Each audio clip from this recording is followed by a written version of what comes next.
Film industry ఏది అతీతం కాదు ఇలాంటి వేధింపులకి అనుకుంటా. నా విషయంలో టీడీపీలో ఇప్పటికి దగ్గర తిరిగి బాబు గారు గవర్నమెంట్ వచ్చినాక ఒక 100 మంది నాకు కాల్ చేస్తుంటారు. కొంతమంది లేడీస్ ఏమో అమ్మో మళ్ళీ దివ్యవాణి వచ్చింది ఈమె వాయిస్కి మాకెక్కడ పోటీ అవుతుందని కొన్ని ఏడుపు మొహాలు. ఇంతవరకు ఆయన దగ్గర నాకు అపాయింట్మెంట్ దొరకలేదు. ఏడవాలా నవ్వాలా ఎవరికి మేము ఏం చెప్పుకోవాలో మాకే అర్థం కావట్లేదు. మీకు కమ్మం అనుకుంటే అంత ఆయన మమ్మల్ని పిలవనంత మాత్రాన నేను కమ్మదాన్ని కాకుండా పోనుగా, అదే కమ్మ రక్తం నాలో లేకుండా పోదుగా, అదే రోషం నాలో లేకుండా పోదు కదా. ఈరోజు రోజా టీడీపీ నుంచి బయటకు వచ్చినాక ఇష్టానికి మాట్లాడింది ఎందుకు మాట్లాడింది? కింద ఉన్న వాళ్ళతో కూడా తల్లో నాలికలాగా ఉండాలి.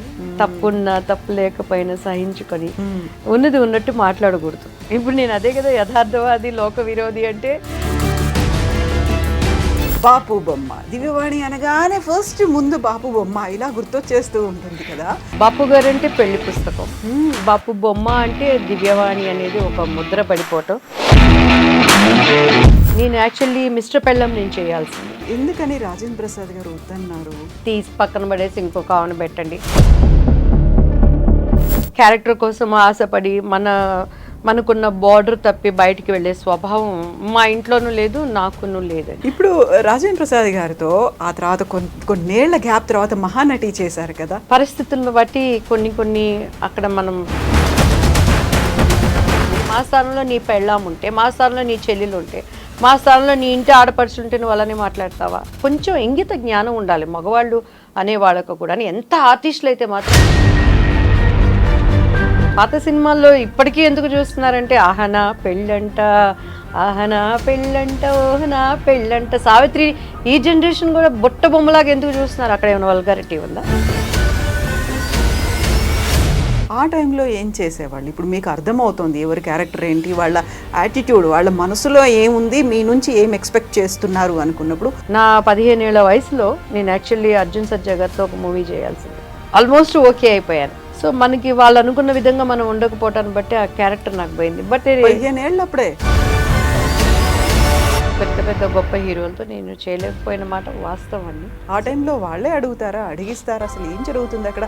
నాకైతే ఒక నేషనల్ ఫ్లాగ్ పెద్దది తీసుకొని నాకు సపోర్ట్ చేసే ఆడవాళ్ళం అందరూ ఆ నేషనల్ ఫ్లాగ్ కప్పుకొని బోర్ని ఏడవాలనిపించింది నడు రోడ్డు మీద కూర్చొని.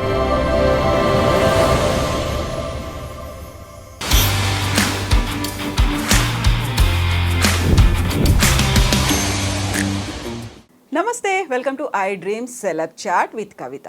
మనతో పాటుగా ఉన్నారు ఒక వెరీ స్పెషల్ ఆర్టిస్టులు అనగానే వాళ్ళు చేసేటువంటి ఎన్నో పాత్రలు, వాళ్ళకు వచ్చేటువంటి గుర్తింపు, ప్రశంసలు, అవార్డులు ఇవన్నీ వస్తూ ఉంటాయి. అయితే ప్రస్తుతం మనతో పాటు ఉన్నటువంటి ఆర్టిస్ట్కి బాపు బొమ్మ అనే ఒక పేరుంది. అర్థమైపోయింది కదా ఎవరున్నారో మనతో పాటుగా ఉన్నారు బాపు బొమ్మ దివ్యవాణి గారు. నమస్కారం, ఎలా ఉన్నారు? హలో అండి, హాయ్ కవిత గారు, నమస్తే. I'm good, I'm fine. And మన ఐ డ్రీమ్ ప్రేక్షకులందరికీ కూడా నా హృదయపూర్వక నమస్కారాలు. బాపు బొమ్మ దివ్యవాణి అనగానే ఫస్ట్ ముందు బాపు బొమ్మ ఇలా గుర్తొచ్చేస్తూ ఉంటుంది కదా. యాక్చువల్గా ఎంతమందికి ఆ అదృష్టం అలా రాసి పెట్టి ఉంటే అలా ఫిక్స్ అయిపోతారు. లేకపోతే అసలు దొరకదు కదా అలాంటి ఆఫర్ అనేది, ఆ అవకాశం, అదృష్టం. బాపు బొమ్మ అనేది నాకు అది ఒక ఇంటి పేరుగా మారిపోయింది. First I thank to God. And అప్పట్లో మేము చేసిన ఎక్సర్సైజ్ కానీ, ఎందుకంటే చాలామంది నా బిఫోర్ జనరేషన్ బాపు గారితో వర్క్ చేశారు, నా తర్వాత జనరేషన్ చేశారు, నా జనరేషన్ చేశారు. బట్ ఎంతమంది చేసినా బాపు గారు ఎన్ని మూవీస్ చేసినా కూడా బాపు గారు అంటే పెళ్లి పుస్తకం, బాపు బొమ్మ అంటే దివ్యవాణి అనేది ఒక ముద్ర పడిపోవటం. దానికి తగ్గట్టు కూడా అప్పట్లో మా అమ్మగారు మంచి ఆహారపు అలవాట్లు, లైక్ పొద్దున్నే ఎక్సర్సైజ్ కానీ, ఆయనకి తగ్గట్టు ఆ ఫిజిక్, కొంతమంది ఆ షేప్స్, ఆ బాడీ ఇది కావాలంటే అప్పట్లో సంథింగ్ యూజ్ చేసేవాళ్ళు. లైక్ కాస్ట్యూమ్స్ స్టిచ్ చేసేటప్పుడే ఆ బాడీ షేప్ కోసం బ్యాక్ ప్యాడ్స్ కానీ అలా పెట్టేవాళ్ళు. సో దేవుడు దాన్ని బట్టి నాకు అంతా అలా న్యాచురల్గానే మంచి మార్నింగ్ స్విమ్మింగ్ వెళ్ళేదాన్ని. ఆనంద్ మాస్టర్ గారు అని మార్నింగ్ వచ్చేవాళ్ళు. సో ఒక 1.5 hours క్లాసికల్ డ్యాన్స్ చేసేవాళ్ళు. సో ఆ హైట్ అందులో నా హెయిర్ ఎస్పెషలీ చాలామంది ఆర్టిస్టులకి విగ్స్ అవి పెట్టేవాళ్ళండి. అంటే నేను ఇండస్ట్రీకి వచ్చినాక కూడాను మమ్మీ నాకు ఆవుదం పెట్టేవాళ్ళు తలకి. మేమే రోజువా రాత్రులా ఎలా ఉండేది అసలు? ఏమనేవాళ్ళం కాదండి. మమ్మీ ఏది చెప్తే అది వినటం అంతే. ఎదురు తిరగటం కానీ, ఇది వద్దని కానీ. అంటే అమ్మ చెప్పేది అలా కళ్ళు పెట్టి వినటం. అమ్మ ఏది చేసినా మన మంచికే కదా. మా అమ్మగారు అన్నీ చెప్పేవాళ్ళు. ఆముదం పెట్టుకుంటే తలకి చలవ అవుతుందమ్మా, మనకు ఒంట్లో ఉన్న వేడంతా పొద్దున్నే కళ్ళ ద్వారా బయటకు వచ్చేస్తుంది, ఈ జుట్టు బాగుంటుంది అని. ఇప్పుడు అవే యూట్యూబ్లో ఈ ఆయుర్వేదిక్ అని ఆ శాలలు ఈ శాలలో చెప్తుంటే నవ్వుగా ఉంటుంది. వింటున్న ఫీల్. యా, ఇప్పుడు నవ్వే జనరేషన్కి అసలు క్యాస్టర్ ఆయిల్ అంటే ఆముదం అంటే ఏంటో తెలియట్లేదండి, కుంకుడుకాయలు అంటే ఏంటో తెలియట్లేదు. సో నాకు ఎక్కడ షూటింగ్ ఉన్నా కూడా మా మమ్మీ చెన్నై నుంచి మేము వచ్చేటప్పుడే లైక్ ఇటు అవుట్డోర్ షూటింగ్స్ అన్నప్పుడు ఎన్ని కుంకుళ్ళు శుభ్రంగా మా స్టూడెంట్స్ వాటిని కొట్టి ఒక కవర్లో వేసి వేడి నీళ్ళలో పెట్టి అమ్మే నాకు కూర్చొని, అందులో మా అమ్మగారు తలస్నానం చేయించే విధానం కూడా డిఫరెంట్ అండి. ఆ జుట్టు చిక్కు పడదనమాట. ఆమె వేళ్ళతోనే దానిని అలా ఒక మసాజ్ లాగా దూతున్నట్టు చేసి, మళ్ళీ మీరు నమ్మరు, షూటింగ్లో ఎక్కడున్నా కూడా సాంబ్రాణి వేసేవాళ్ళు. సో అమ్మ చెప్పింది వింటవే కానీ ఇది ఎందుకు అని తిరిగి ప్రశ్నించటం నాకు అలవాటు ఉండేది కాదు. సో ఎప్పుడు ఒక ప్రాబ్లం లేని అమ్మాయినంటే, కానీ మొండిదాన్ని. ఏదన్నా నాకు కావాలి అంటే ఇంక అది కావాలి అంతే ఇంకా. సో అట్లా అవన్నీ కూడా బాపు బొమ్మ అనటానికి కలిసి వచ్చినాయండి నాకు. నిజంగా బాపు బొమ్మ అనగానే వాళ్ళు ఎంత అందంగా ఉంటారు అంటే అక్కడ చిలిపిదనం కనిపిస్తుంది, కొంటెదనం కనిపిస్తుంది, ఆత్మాభిమానం కనిపిస్తుంది, క్యూట్నెస్ అనేది ఉంటుంది. అమ్మాయిలో ఉండేటువంటి అన్ని లక్షణాలు ఉంటాయి, ఎక్కడ నేను తగ్గను. వినయము, విధేయత, అణుకువ, పొగరు, వగరు అన్ని ఉంటాయి. అండ్ కళ్ళలోనే తెలిసిపోతూ ఉంటుంది ఎవరు ఏంటి అనేది అంతా కూడా. అట్ ద సేమ్ టైం అక్కడే వాళ్ళ మీద నిప్పులు కురిపించేయచ్చు, అక్కడే కన్నీళ్ళు వచ్చేస్తూ ఉంటాయి. యాక్చువల్గా తీసుకునేటువంటి కేర్ కూడా సపరేట్గా ఉంటుంది కదా మిగతా డైరెక్టర్స్కి, బాపు గారికి తీసుకునేది కదా. నిజంగా నాట్ బాపు గారు అని విడదీయలేము. ఇది తల మొండెము ఎలా అంటారో, బాపు రమణలు ఒకళ్ళ బాడీ అయితే ఒకళ్ళ హెడ్ అండి. సో వాళ్ళిద్దరిని విడదీయలేము. కానీ నిజంగా ఐ లవ్ దెమ్ అండి. ఎంత అంటే నాకు గుండెల నిండా ఎప్పుడు వాళ్ళంటే కృతజ్ఞత. బాపు గారిని చూస్తే నా నోరు మాట్లాడలేదు కానీ నా కళ్ళు మాట్లాడతాయి. ఏమీ స్వార్థం లేకుండా ఈరోజు చాలామంది లైక్ ఒక్కొక్కళ్ళ హీరోయిన్కి ఒక్కొక్కళ్ళు ఏమంటారు గాడ్ ఫాదర్ ఉన్నారు ఇండస్ట్రీలో. వాళ్ళలో కొంత స్వార్థం ఉంటుంది, అన్ని విధాల స్వార్థం ఉంటుంది. ఒకరికి శారీరకంగా స్వార్థం ఉండొచ్చు, లేకపోతే ఫైనాన్షియల్గా స్వార్థం ఉండొచ్చు. నిస్వార్థంగా ఎటువంటి ఒక తండ్రి బిడ్డల అనుబంధం ఎలానో అటువంటి అనుబంధంతో నాకు అవకాశం ఇచ్చిన వారు బాపు రమణల గారు. నాట్ ఓన్లీ బాపు రమణల గారు, అమ్మ శ్రీదేవి గారు కానీ, బాపు గారి మిస్సెస్ గారు కానీ, అసలు ఇప్పుడు వరా గారు కానీ, అక్కడ ఉన్నటువంటి రమణ గారు కానీ, ఆ టీం అంతా ఎట్లా అంటే మాకు ఒక ఫ్యామిలీ బాండేజ్ అనమాట. అసలు సమ్మర్ వచ్చినప్పుడు ఇంటికి వెళ్ళామంటే చక్కగా కూర్చొని వాళ్ళతో కష్టాలు సుఖాలు మాట్లాడుకొని. అండ్ అమ్మ ఇప్పుడు తెనాల నుంచి ఊరగాయ పచ్చళ్ళు అండి. బాపు గారి కంటే అమ్మ సపరేట్గా పెట్టేవాళ్ళు, వెల్లుల్లిపాయలు అవన్నీ వేయకుండా మంచి ఆవ నూనె అవన్నీ వేసి. సో మాకు ఏ కష్టం వచ్చినా కూడా నేను మ్యారేజ్ అయిపోయి నేను మైసూర్ వెళ్ళిపోయినాక కూడా ఫ్యామిలీలో చిన్న చిన్న ప్రాబ్లమ్స్ వస్తే నాకు ఎందుకో ఒక తండ్రిలాగా ఆయనతో చెప్పుకోవాలని నాకు తెలియకుండానే ఉత్తరాలు రాసేసేదాన్ని బాపు గారికి. అప్పుడు ఇలాంటి మొబైల్ ఫోన్స్ లేవు కదా. వెళ్ళినప్పుడు సార్కి మా బాబు వాళ్ళ బర్త్డే అట్లా కళ్ళ నిండా నీళ్ళు వచ్చేది. మెల్లగా అలా చేతిలో కవర్ పెట్టేసి నమస్తే పెట్టి వచ్చేసేదాన్ని. ఎక్కువ మాట్లాడేవాళ్ళం కాదు కానీ తెలియని ఒక హృదయానికి ఉన్న కనెక్టివ్ అంటారు కదండి, అది నాకు సార్తో రమణ గారితో. అండ్ నేను యాక్చువల్లీ మిస్టర్ పెళ్ళం నేను చేయాల్సింది. మినిమం మ్యాక్సిమం ఎక్స్ట్రీమ్ వాళ్ళు కృషి చేశారు. అనౌన్స్ కూడా చేసినట్టున్నారు కదా.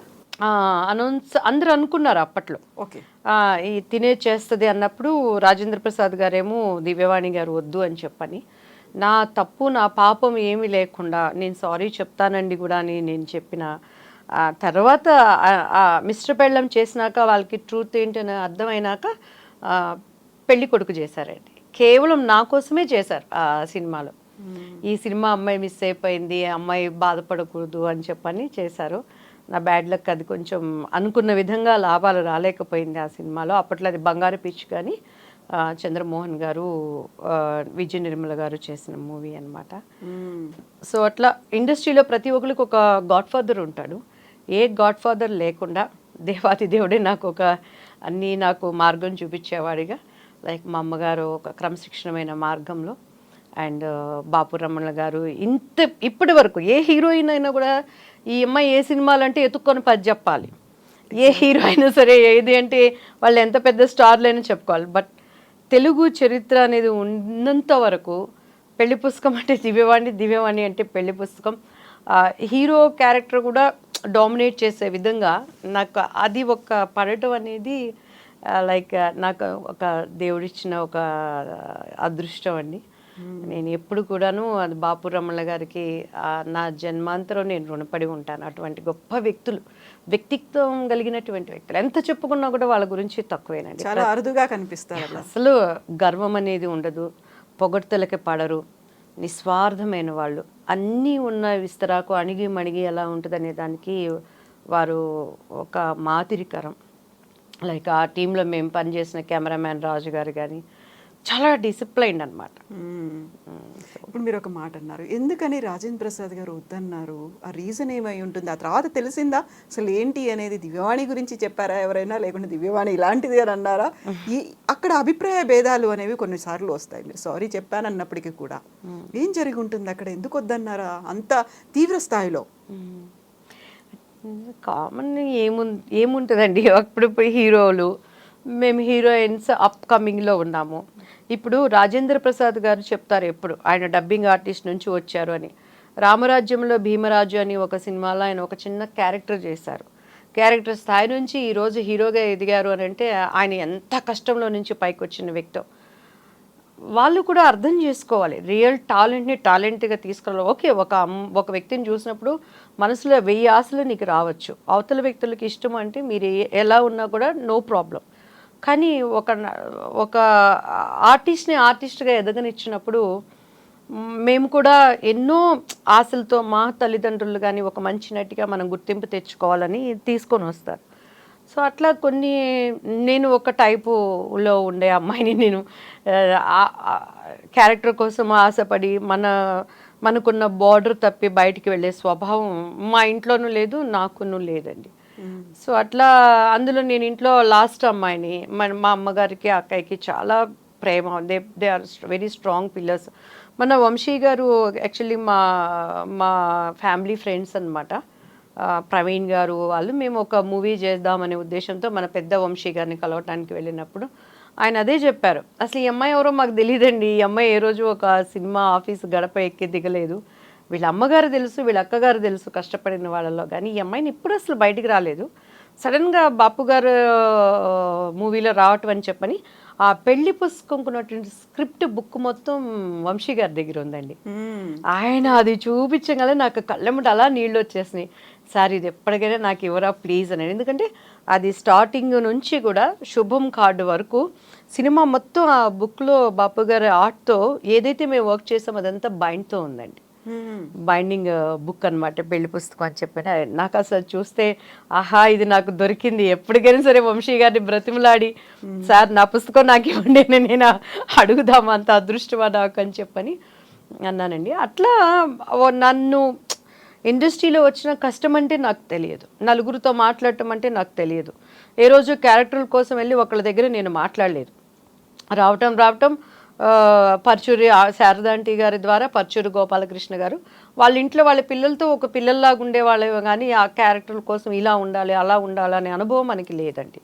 సో లక్కీగా మా ఇంటి పక్కనే ద్వారకి అంకుల్ ఉండేవాళ్ళు. నా 15 ఇయర్స్ అప్పుడు 10th ఎగ్జామ్ అయిపోయి వచ్చాను, 14 కంప్లీట్ అయ్యి 15 ఇయర్స్ నాకు. డాన్స్ రాజే డాన్స్ అని వాళ్ళు కన్నడ మూవీ చేస్తున్నారు, లీలావతి గారు అబ్బాయి అనమాట. ఈ అమ్మాయి ఎవరు బాగుంది బొద్దుగా పిల్ల అని అంటే నాకు అసలు కన్నడ రాదు, తమిళ్ రాదు, ఏమి రాదు. సో ద్వారకి అంకుల్ తీసుకెళ్ళి ఆయనే అసలు నాకు దివ్య అని పేరు పెట్టింది ఆయనేనండి. అవును, ఉషారాణి, ఉషావాణి నా ఒరిజినల్. మీ పేరు ఉషావాణి, ఫస్ట్ దివ్యవాణి మార్చారు. అంటే అసలు పేరు అయితే నాగా ఉషావాణి, మా నానమ్మ గారి పేరు నాగా. అది నాగా మరి మొరటగా ఉందని కట్ చేసి ఉషావాణి అని. తర్వాత ఆయన దివ్య అని ద్వారకేష్ గారు పెట్టారు. సో మమ్మీకి వాణి అనే పేరంటే ఇష్టం. సో వాణి అంటే అమ్మ ఇంట్లో అందరూ వాణి తల్లి అంటారు. నా సన్నిహితులు నాకు ఆప్తులు అనే వాళ్ళందరూ వాణిని. సో బయట వాళ్ళు మాత్రం దివ్య గారు అని అంటారు. సో అమ్మకి వాణి అనే పేరు ఎక్కడ మరుగుపడిపోతుంది అని చెప్పని దివ్యవాణి అని పెట్టారు. డిఫరెంట్గా అది అలా కలిసి వచ్చింది వాక్ని. ఇది ఇప్పుడు అన్ని విధాలా ఉపయోగపడుతుంది ఆ పేరు అవాణి అనేది. ఇప్పుడు రాజేంద్ర ప్రసాద్ గారితో ఆ తర్వాత కొన్నేళ్ల గ్యాప్ తర్వాత మహానటి చేశారు కదా, సో అవి ఏమన్నా మీరు రికలెక్ట్ చేసుకున్నారా ఎప్పుడన్నా ఆ కాలం సంఘటనలు అవన్నీ మాట్లాడుకున్నారా? లేదండి, ఇప్పుడు రాజేంద్ర ప్రసాద్ గారు చాలా ఆయన ఒక పెద్దరికంతో చాలా ప్రేమపూర్వకంగా లైక్ అవేమి ఆయన లేకుండా మంచి ఆర్టిస్ట్వి నేను ఎప్పుడు ఎంకరేజ్ చేస్తామమ్మా దివ్య అని. మాది అదేంటో మరి జాతకం ఏమో తెలియదు కానీ ఆయనతో 3 సినిమాలు హ్యాట్రిక్ అండి నాకు. ఎదిరింటి 3, పక్కింటి పెళ్ళాం, 2 పెళ్ళాల ముద్దుల పోలీసు అండ్ పెళ్లి పుస్తకం. ఆ తర్వాత మహానటి, దాంట్లో ఆయన నాకు బావగారిగా చేశారు. సో మంచి హిట్ కొట్టడం అంటే ఉంటాయి కదండి వాళ్ళ. ఇప్పుడు ఒక అమ్మాయి ఒకలాగా ఉందంటే ఇంకొక అమ్మాయి కూడా అలానే ఉండాలి అని అనుకుంటారు. ఏంటి ఆమెకన్నా ఈయన దగ్గర పెద్ద ఇదా, మా క్యారెక్టర్లో సత్తు ఉంది, క్యారెక్టర్ లేకుండా అనేక మంది అవకాశాల కోసం ఎగబడుతున్నారు, చేస్తున్నారు, తీసి పక్కన పడేసి ఇంకొక ఆమెను పెట్టండి అని టైప్లో ఉంటారు జనరల్గా అప్పటి నుంచి ఇప్పటి వరకే కూడాను. సో టాలెంట్ అనే దాన్ని ఒక్క వరకే స్టాప్ చేయగలరండి, ఒక్క లెక్క వరకే స్టాప్ చేయగలరు. లైక్ మీకు నేను ఎందుకు చెప్తున్నానంటే ఆ మాట, మేము అప్పుడు తుఫాన్ ఒకటి వచ్చిందండి 92, 93 ఐ థింక్. వచ్చినప్పుడు దాసనారాయణరావు గారు, చిరంజీవి గారు, శ్రీదేవి అందరూ కలిసి ఫండ్స్ కలెక్ట్ చేయడానికి ఇక్కడ ఒకటి నాటకాలు అవి చేశారనమాట. దానికి టికెట్స్ పెట్టారు. దాంట్లో కోడి రామకృష్ణ గారి టీంలో నేను చేశానండి ఒక స్కిట్ మేము చేసాం. చిరంజీవి గారిది వేయలేదు, శ్రీదేవి గారిది. అప్పట్లో దూరదర్శన్ మాత్రమే ఉండేది, టీవీలు ఇవన్నీ కూడా అంత లేవు. సో దాంట్లో ఎస్పెషల్లీ న్యూస్లో 10 సార్లు నేను చేసిందే చూపించారనమాట. అంటే అది స్టేజ్ పర్ఫార్మెన్స్ అయినా అంత జీవం ఉట్టిపడేటట్టు చేసాం. అంటే వాళ్ళందరూ అప్పటికైనా నాతో జగదేకి వీరుడు, అతిలోక సుందరి, నాది పెళ్లి పుస్తకం అప్పుడే రిలీజ్ అయ్యి ఉంది. వాళ్ళందరివి చెప్పలేదన్నమాట. సో టాలెంట్ అనేది ఎక్కడుందంటే మీడియా కానీ ప్రజలు కానీ దానికి ఎప్పుడు కనెక్టివ్ అవుతారండి. అదే నన్ను బ్రతికించింది, అదే నన్ను నడిపించింది, అదే నన్ను నిలబెట్టింది, ఏ ఫీల్డ్ అయినా కూడా. సో ఇప్పుడు ఒక అమ్మాయి చేసినట్టుగా ఇంకో అమ్మాయి చేయదు. ఒక అమ్మాయి బిహేవియర్ కావచ్చు, యాటిట్యూడ్ కావచ్చు, టాలెంట్ కావచ్చు, ఏదైనా ఇంకొకరితో మ్యాచ్ చేయడానికి లేదు. బట్ ఇండస్ట్రీలో మిగతా ఏ ఫీల్డ్స్లో ఉన్నప్పటికీ కూడా ఇండస్ట్రీలో అయితే ఆమెకి బాగా ఈగో, పొగరెక్కువ, తల్లబిరుసు ఇలాంటివన్నీ ఏవో ఉంటాయి కదా. అలా స్ట్రాంగ్గా ఉన్నాము అంటే. ఎస్ అండి, అలాంటి పేరు దివ్యవాణికి ఉంది కదా. చాలా అమ్మాయికి పొగరు ఎక్కువ అండి అనేవాళ్ళు. తర్వాత ఎవరికి మర్యాద ఇవ్వదండి అని అనేవాళ్ళు. ఏం చేస్తామండి, ఇప్పుడు ఇంట్లో భార్యాభర్తల బంధం మనం చూసుకున్నా కూడా భార్య కష్టపడి పనిచేసి సిన్సియర్గా ఉందంటే చేయలేని మగవాడు ఫస్ట్ చేసే నిందేంటో తెలుసా అండి, క్యారెక్టర్ అసోసియేషన్ చేస్తారు. ఎంతోమంది నేను గమనించానండి. ఎంత మనం ఒక నిప్పులాగా వెళ్తున్నా కూడాను సో ఎందుకంటే వాళ్ళ చేతగానితనాన్ని ఒప్పుకోలేరు. సో ఏదో ఒక విధంగా ఒక నింద వేసినప్పుడు మనకన్నా పైకి పోకుండా ఉండటానికి అనేది దించుతారు. సో అలానే ఇండస్ట్రీలో కూడా దివ్యవాణి ఎందుకు మాట్లాడలేదు, దివ్యవాణి ఎందుకు స్ట్రైట్ ఫార్వర్డ్గా ఉంటుందనేది ఓపెన్గా రానివ్వరు. సో దాన్ని కప్పిపుచ్చుకోవడానికి ఏదో అంటారు చూసారా, గుడ్డలు కాల్చి నిందలు వేస్తారని, అలాంటి నిందలే కానీ రియల్లీ నాకు మంచిగా ఉన్నారని అంటే వాళ్ళకి నేను కాళ్ళ పట్టుకొని వాళ్ళకి ఏదైనా ప్రాబ్లం అంటే చేయటానికి కూడా నేను సిద్ధురాలనండి. తేడా వచ్చిందంటే మాత్రం అక్కడ ఎవరున్నా కూడా ఐ డోంట్ కేర్. నా స్వభావం అది. అందులో నా తప్పు లేకుండా నా సొంత వాళ్ళైనా బయట వాళ్ళైనా ఒకటి మాట్లాడారంటే దానిని క్లియర్ చేసే వరకు నాకు నిద్ర రాదు. సో పరిస్థితులను బట్టి కొన్ని అక్కడ మనం నిందలు వేయించుకోవాల్సి వచ్చింది, అంతేగాని స్వతగా నేనైతే అది కాదండి. ఇంకెంతకంటే ఏం చేస్తావండి, మాట్లాడితే మాట్లాడతాం, నమస్కారం అంటే నమస్కారం పెడతా. నీ నోటి దోల కోసం నువ్వు వాడే చెత్త మాటల్ని నేను పడాల్సిన అవసరం నాకేంటి? మా స్థానంలో నీ పెళ్ళాం ఉంటే, మా స్థానంలో నీ చెల్లెలు ఉంటే, మా స్థానంలో నీ ఇంటి ఆడపడుచుంటే నువ్వు అలానే మాట్లాడతావా? కొంచెం ఇంగిత జ్ఞానం ఉండాలి మగవాళ్ళు అనేవాళ్ళకు కూడా. ఎంత ఆర్టిస్టులు అయితే మాత్రం వాళ్ళు ఆడవాళ్ళు, వాళ్ళకి కొన్ని సభ్యత సమాజము. ఇప్పుడు నేను ఫర్ ఎగ్జాంపుల్ మొన్న నేను ఒక ఫంక్షన్కి వెళ్ళానండి, నాతో వర్క్ చేసిన ఒక పెద్ద డైరెక్టరు. ఆయన వయసు ఇప్పటికీ చాలా పెద్ద వయసు. మాట్లాడుతూ నేను చేసిన సినిమాను పెట్టి మా మొదటి పెళ్ళాం అనేసారు గబక్కన. ఆయన ఏ దృష్టితో అన్నారో నాకు తెలియదు కానీ ఆయనవి నేను 4-5 సినిమాలు చూసాను. బట్ నాకు ఒక్క నిమిషం ఐ విల్ షాక్డ్ అనమాట. ఎందుకంటే ఇప్పుడు నేను డివోషనల్గా యాజ్ సర్వెంట్ ఆఫ్ గాడ్గా ఉన్నాను, పొలిటీషియన్గా ఉన్నాను, నా పెళ్ళికి వచ్చిన నా 2 పిల్లలు ఉన్నారు. అండ్ ఇప్పుడు మీడియా ప్రతిదీ అసలు ఏదొచ్చినా కూడా పెద్ద బ్లాస్ట్ చేసి అవును, blow out దానికి క్యాప్షన్సే డిఫరెంట్గా ఉంటాయి. ఆ క్యాప్షన్స్ చూస్తేనే ఒక్కొక్కసారి మా స్థాయి ఆకాశంలో ఉన్నది నేలకు పడిపోయిందా అనేంత బాధ అనిపిస్తుంది. ఎందుకంటే అలా ఉంటేనే ప్రజలు చదవడానికి ఇష్టపడుతున్నారు. సో ఆయన వెళ్ళేసరికి ఒక నిమిషం నేను కన్ఫ్యూజ్ అయిపోయి నేను అలా చూశాను. నాకు మైక్ ఇచ్చి మళ్ళీ మాట్లాడే అవకాశం వచ్చినప్పుడు మరి తండ్రి సమానులు పూజ్యులు. సో ఆయన నాకు చాలా ఆయనతో నేను చాలా సినిమాలు చేశానండి. సో మేము ఎంత పద్ధతులుగా వచ్చామో, మేము ఎంత కష్టపడి వచ్చామో ఈజ్ విట్నెస్ టు మేము చేసిన ఆ సినిమాలకి అని చెప్పని మళ్ళీ నేను చెప్పుకోవాల్సి వచ్చింది. మీరు కవర్ చేసుకోవాల్సి వచ్చింది. కనీసం ఆ మాట్లాడేటప్పుడు మొదటి పెళ్ళావన్నా నువ్వు రెండో పెళ్ళావన్నా మీడియా ఉంది ఎలా పెడుతుంది, నీ సినిమా పేరు చెప్పండి. సో అలా అయిపోయిందండి. పడేవాళ్ళు ఉంటే ఏదో అంటారు చూడండి, మెత్తగా ఉంటే ఎన్నైనా అనొచ్చు అనే విధంగా అలా అయిపోయింది. కొంతమంది దాన్ని ఎంజాయ్ చేస్తారు, ఇంట్లో కొంతమంది ఏమనరు. ఇప్పుడు మా కుటుంబంలో చూసుకుంటే మా పిల్లలు కానీ వాళ్ళు కానీ ఏంటి మమ్మీ అని, ఏం జరిగింది ఎందుకు అట్లా అని అనేస్తారు. సో అవన్నీ అభ్యంతరకరంగా ఉంటాయని వాళ్ళు అర్థం చేసుకొని, పోనీ ఒకవేళ నిజంగా నీకు నాకు ఒక బ్యాడ్ రిలేషన్ ఉండో, లేకపోతే మేము విచ్చలవిడిగా నీ దగ్గర మనం బిహేవ్ చేస్తూ ఉండి మీరు అలా మాట్లాడారంటే కూడా అర్థం ఉంది. అసలు ఏముండదు. ఇంకొకటి, ఇప్పుడు పాలిటిక్స్లోకి వచ్చాక నేను బాగా అబ్జర్వ్ చేసిందండి, ఈ సెల్ ఫోన్స్ వచ్చినాక ఆడెవడో మనకి తెలియదు, ఆడు ముక్కు మొహం మనకు తెలియదు, ఎక్కడో ఒక ఫోటో దిగుతాడు, పక్కన వాళ్ళు చెప్తారు దివ్యవాణి గారు మాకు బాగా క్లోజ్ అండి అని. ఏ విధంగా క్లోజ్ నీకు, అసలు నువ్వు ఎవడో కూడా మనకు తెలియదు. పైగా మనతో మాట్లాడితే స్పీకర్ ఆన్ చేస్తారు. ఇట్స్ వెరీ బ్యాడ్ హ్యాబిట్ అనమాట. పక్కన వాళ్ళతో మనం ఏమనుకుంటాం అమాయకంగా, ఏదన్నా మ్యామ్ గా అక్కడ ఇది ఉందండి, ఇదండి ఈ మూవీ అండి, అదండి ఇదండి, మీరు ఎప్పుడో మాకు తెలుసండి, మనం మాట్లాడి పక్కన 100 మందికి వినిపించి చాటి చెప్పుకుంటారు. నిజంగా మా కుటుంబీకులు పెద్ద మనసుతో అర్థం చేసుకునే వాళ్ళు కాబట్టి ఇంతవరకు ఎక్కడ నాకైతే మా హస్బెండ్ నిజంగా ఎక్కడ నన్ను ఎప్పుడు ఒక టార్చర్గా కానీ ఒక డౌట్ఫుల్గా కానీ మాట్లాడటం ఎప్పుడూ లేదండి. He knows very well about me అనమాట. నేనేంటి మన ఎక్కడున్నా 1000 మంది మధ్య ఉన్నా కూడా షీఈ్ ఫైర్ అనేది హీ నోస్ వెల్ అనమాట. సో కాకపోతే మిగతా వాళ్ళకి ఇప్పుడు మనలాగా గట్టిగా మాట్లాడలేని వాళ్ళు ఉంటారు, వాళ్ళ పరిస్థితి ఏంటి, నవే జనరేషన్స్ పిల్లలు కూడా అమ్మో గట్టిగా మాట్లాడితే అవకాశాలు పోతాయేమో, అమ్మో ఇలా ఉంటే అలా ఉంటారేమో. నేనేమంటానంటే నీ క్యారెక్టర్ వరకు ఎంతైనా చేయించుకో, నీ క్యారెక్టర్ వరకు దానికి న్యాయం చేసే వరకు నీకు డ్రెస్సులు ఎట్లా ఉన్నా, నీ సాంగ్స్ ఎట్లా ఉన్నా, నీది మొన్న ఎవరు ఒక అమ్మాయి మన నార్త్ ఇండియన్ అండి, అది మంచి సినిమా గంగూబాయ్ ఆలియా భట్ ఎంత ఎటువంటి క్యారెక్టర్ చేసింది తను. అసలు ఆ సమాజంలో ఉన్న ప్రాబ్లమ్స్ని తీసి చెప్పింది. అలా అని బయటకు వచ్చినాక నువ్వు అమ్మాయిని అలా మాట్లాడితే ఎడంకాలు చెప్పు తీసుకుంటుంది కదా.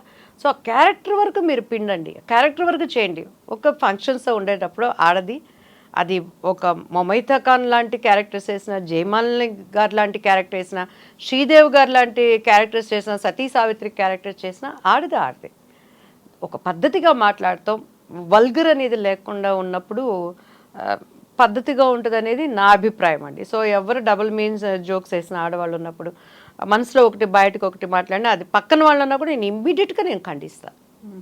ఆ టైంలో ఏం చేసేవాళ్ళు? ఇప్పుడు మీకు అర్థమవుతుంది ఎవరి క్యారెక్టర్ ఏంటి, వాళ్ళ యాటిట్యూడ్, వాళ్ళ మనసులో ఏముంది, మీ నుంచి ఏం ఎక్స్పెక్ట్ చేస్తున్నారు అనుకున్నప్పుడు మీరు తప్పించుకునేవాళ్ళ, లేకుంటే ఎవరితోనైనా చెప్పించేవాళ్ళ, దాని నుంచి ఎలా దూరం జరిగేవాళ్ళు? అంటే అప్పుడు జనరేషన్ డిఫరెంట్ అమ్మా కవిత గారు. మేము వర్క్ చేసినప్పుడు ఏంటంటే మా మమ్మీ, నేను, నా మేకప్ మ్యాన్, హెయిర్ డ్రెస్సర్, మా అసిస్టెంటు, సో మేము మా కాస్ట్యూమ్స్ ఒక 5 మంది మేము టీం ఉండేవాళ్ళం. సో దే ఆర్ ప్రొటెక్టింగ్ మీ. ఎప్పుడు మిగతా ఆర్టిస్టుల సంగతి నాకు తెలియదు కానీ అస్సలు మా అమ్మగారు నన్ను గొడుగు కింద నేనన్నమాట, ఒక ప్రొటెక్షన్ అంతే. కెమెరా అక్కడ ఉంటుంది, దీని వెనకాల మా మమ్మీ ఉంటుంది, ఎదురుగుండి నేను ఒక్కటి డైలాగ్ చెప్పే డైరెక్టర్ కూడా చూడండి నేను, షార్ట్ నేను కరెక్ట్ చేయగలను, మా మమ్మీ మా అమ్మగారు ఇట్లా అన్నారంటే ఐ ఫీల్ హ్యాపీ. సో అట్లా డ్రెస్ చేంజ్ అన్నా కూడాను, హెయిర్ స్టైల్ అన్నా కూడాను 24 hours she with me, she in me. So దానిని బట్టి నాకు అంత అవకాశం రాలేదు. సెట్లో మేము ఉన్నప్పుడు వర్క్ చేసేటప్పుడు డెఫినెట్గా నోటిదోలో ఉంటుంది కదండి, ప్రతి ఒక్కరికి నోటిదోలే. కొంతమంది ఆడవాళ్ళు దాన్ని ఎంజాయ్ చేసేవాళ్ళు. సో నాకు అర్థమైనా కూడా అర్థమైనట్టు ఉండేదాన్ని నేను, అర్థమైనా కూడా నేను అర్థం అవునట్టుగా ఉండేవాళ్ళం. చాలామంది కామెడియన్స్ అంతా విచిత్రాలుగా మాట్లాడకుండా సైలెంట్గా ఉండేదాన్ని. అండి అని నా వర్క్ నేను, బట్ సింగిల్ టేక్ ఆర్టిస్ట్. అది నువ్వు డ్యాన్స్ తీసుకో, పెద్ద హెవీ సీన్స్ తీసుకో, ఏమన్నా చేసుకో, అదర్ లాంగ్వేజ్ కాన్సన్ట్రేషన్ అంతా వర్క్ మీదే ఉండేది. సో కాసేపు ఉన్నప్పుడు నవ్వుతూ ఉండేదాన్ని, దాని మీద మైండ్ అంతా ఉండేది. షార్ట్ అయిపోయిందంటే వచ్చి అమ్మ పక్కన కూర్చునేవాళ్ళం. సో అంతవరకే నాకు తెలుసు. సో సర్టన్ కొంత చిన్న ఏజ్లోనే 21 ఇయర్స్కి మ్యారేజ్, అదే కుటుంబ జీవితం అయిపోయింది. ఇప్పుడు అప్పుడు నాకు అసలు బయట మనుషులు ఏంటి, వాళ్ళ స్వభావాలు ఏంటి, ఎలా ఉంటారనేది అర్థమయ్యేది కాదు. అటువంటి పరిస్థితులు కూడా నాకు రాలేదు. సో ఇప్పుడు పెళ్ళైపోయి ఒక ఏజ్ వచ్చినాక బయటకు వచ్చినప్పుడు ఇప్పటికి కూడా నాకు తెలియదు వీళ్ళ మనసులో ఏముంది. కొంతమంది అయితే ఇమీడియట్గా పట్టేస్తారు, మాట్లాడే దీన్ని బట్టి వీళ్ళు సెల్ఫిష్ అనో లేకపోతే వీళ్ళు ఇదనో. ఇప్పుడు నేను నేర్చుకుంటున్నాను నా లైఫ్లో. సో ఇప్పటికీ కూడా అలాంటి పరిస్థితులు ఉన్నాయా? దివ్యవాణి బయటకు వస్తున్నారు, లేకుంటే ఫిల్మ్స్లో యాక్ట్ చేయాలి అనుకుంటున్నారు అన్నప్పుడు ఎలాంటి పరిస్థితులు అండి? ఇప్పుడు గతంలో మీరు చూసినటువంటి పరిస్థితులు, ఫిల్మ్ ఇండస్ట్రీలో మీరు ఫేస్ చేసినటువంటి పరిస్థితులు, ఇలాంటిది మీరు యాక్సెప్ట్ చేయలేదు కాబట్టి సినిమా అవకాశాలు వదులుకున్నవి కూడా ఉన్నాయి కదా? 100% ఉన్నాయండి. బట్ అప్పుడంటే నాకు అమ్మ వాళ్ళు అంత చెప్పేవాళ్ళు కాదు. పోయింది అని అన్నప్పుడు ఇంట్లో అందరూ బాధపడేవాళ్ళు. నేను కూడా అనుకునేదాన్ని, అయ్యో ఈ హీరోతో నేను చేస్తుంటే బాగుండేది, ఎందుకు చేయలేకపోయానని. తర్వాత నిదానంగా దాని కారణం అర్థమైనప్పుడు పెద్ద బాధ అనిపించేది కాదు. నేనైతే అయ్యో పోయిందే వీళ్ళతో నేను చేయలేకపోయానని ఎప్పుడు నేను బాధపడే సందర్భాలు లేవండి. చేస్తుంటే బాగుండేదే అనుకునేదాన్ని. అంతేగాని ఏది కూడా నా దగ్గరికి రానప్పుడు ఇప్పుడు కూడానండి, ఈవెన్ పాలిటిక్స్లో ఉన్నా కూడా ఏదైనా కూడా ఇది రాలేదే ఏడుపు, ఎందుకో దేవుడు నాకు అటువంటి స్వభావాన్ని ఇచ్చాడు. దేనికోసం కూడా ప్రయత్నం చేస్తాను. చాలా వరకు నా కృషి శక్తికి మించి నేను ప్రయత్నం చేస్తాను. రాలేదంటే టేక్ ఇట్ ఈజీ పాలసీ. కానీ ఏడ్చిన బాధపడిన సందర్భాలు అయితే లేవు. నవే డేస్ అయితే అసలు నాకు అటువంటి ప్రాబ్లమే లేదండి. కానీ బాధపడతారు. ఈవెన్ నేను టీవీ సీరియల్స్ చేశాను. టీవీ సీరియల్స్ కూడా ఎలా అయిపోయినాయి అంటే ఇప్పుడు చాలా కాంపిటేటివ్గా ఉన్న ఆర్టిస్టులు కానీ అక్కడ సంథింగ్ ఉన్నప్పుడు కూడా నేను నా పేరు మీనాక్షి అని చేశానండి. చాలా స్ట్రైట్ ఫార్వర్డ్గా ఉండేదాన్ని. వాళ్ళ టైమింగ్స్ చెప్పింది దాన్ని బట్టి కానీ కొంత అక్కడ ఉన్న ఆర్టిస్టులు ఒకరికొకళ్ళు సపోర్టివ్గా, మ్యామ్ వచ్చారు ఆమె క్యారెక్టర్ డామినేట్ అయిపోతుంది అలా అని ఉన్నప్పుడు చాలా స్ట్రైట్ ఫార్వర్డ్. అక్కడ కూడా కొన్ని మనకలతో వీళ్ళు కూడా ఇట్లా ఉన్నదా అని అనుకున్న సందర్భాలు కూడా ఉన్నాయన్నమాట. సో ఇప్పుడైతే అసలు అటువంటి ప్రాబ్లం లేదు. అంత ధైర్యము అందులో ఎవరు మన దగ్గర చెయ్యరండి. క్యారెక్టర్ బాగుందా, డబ్బులు తక్కువైనా మనం చేస్తాం, లేదా మనం ఏమి భోజనానికి లేకుండా కష్టపడట్లేదు. మనకు దేవుడు ఒక మంచి పేరు ఇచ్చారు, దానిని కాపాడుకుంటూ ఈ ఫాస్ట్ జనరేషన్లో ఇప్పుడున్నటువంటి మనస్తత్వాలతో ఎలా వెళ్ళాలి ఈదుకుంటా అనే దానికి నేను ట్రై చేస్తాను. సో చాలా వరకు ఒక కమిట్మెంట్లు అడుగుతారు, అడ్జస్ట్మెంట్లు అనేవి ఉంటాయి, కాంప్రమైజ్ అవ్వాలి, ఇలాంటిదంతా కొన్ని ఏళ్ల నుంచి వినిపిస్తోంది కదా. సో అలాంటి కేసు ఏదైనా మీ దగ్గరికి వచ్చినప్పుడు ఎలా రియాక్ట్ అవుతారు అసలు?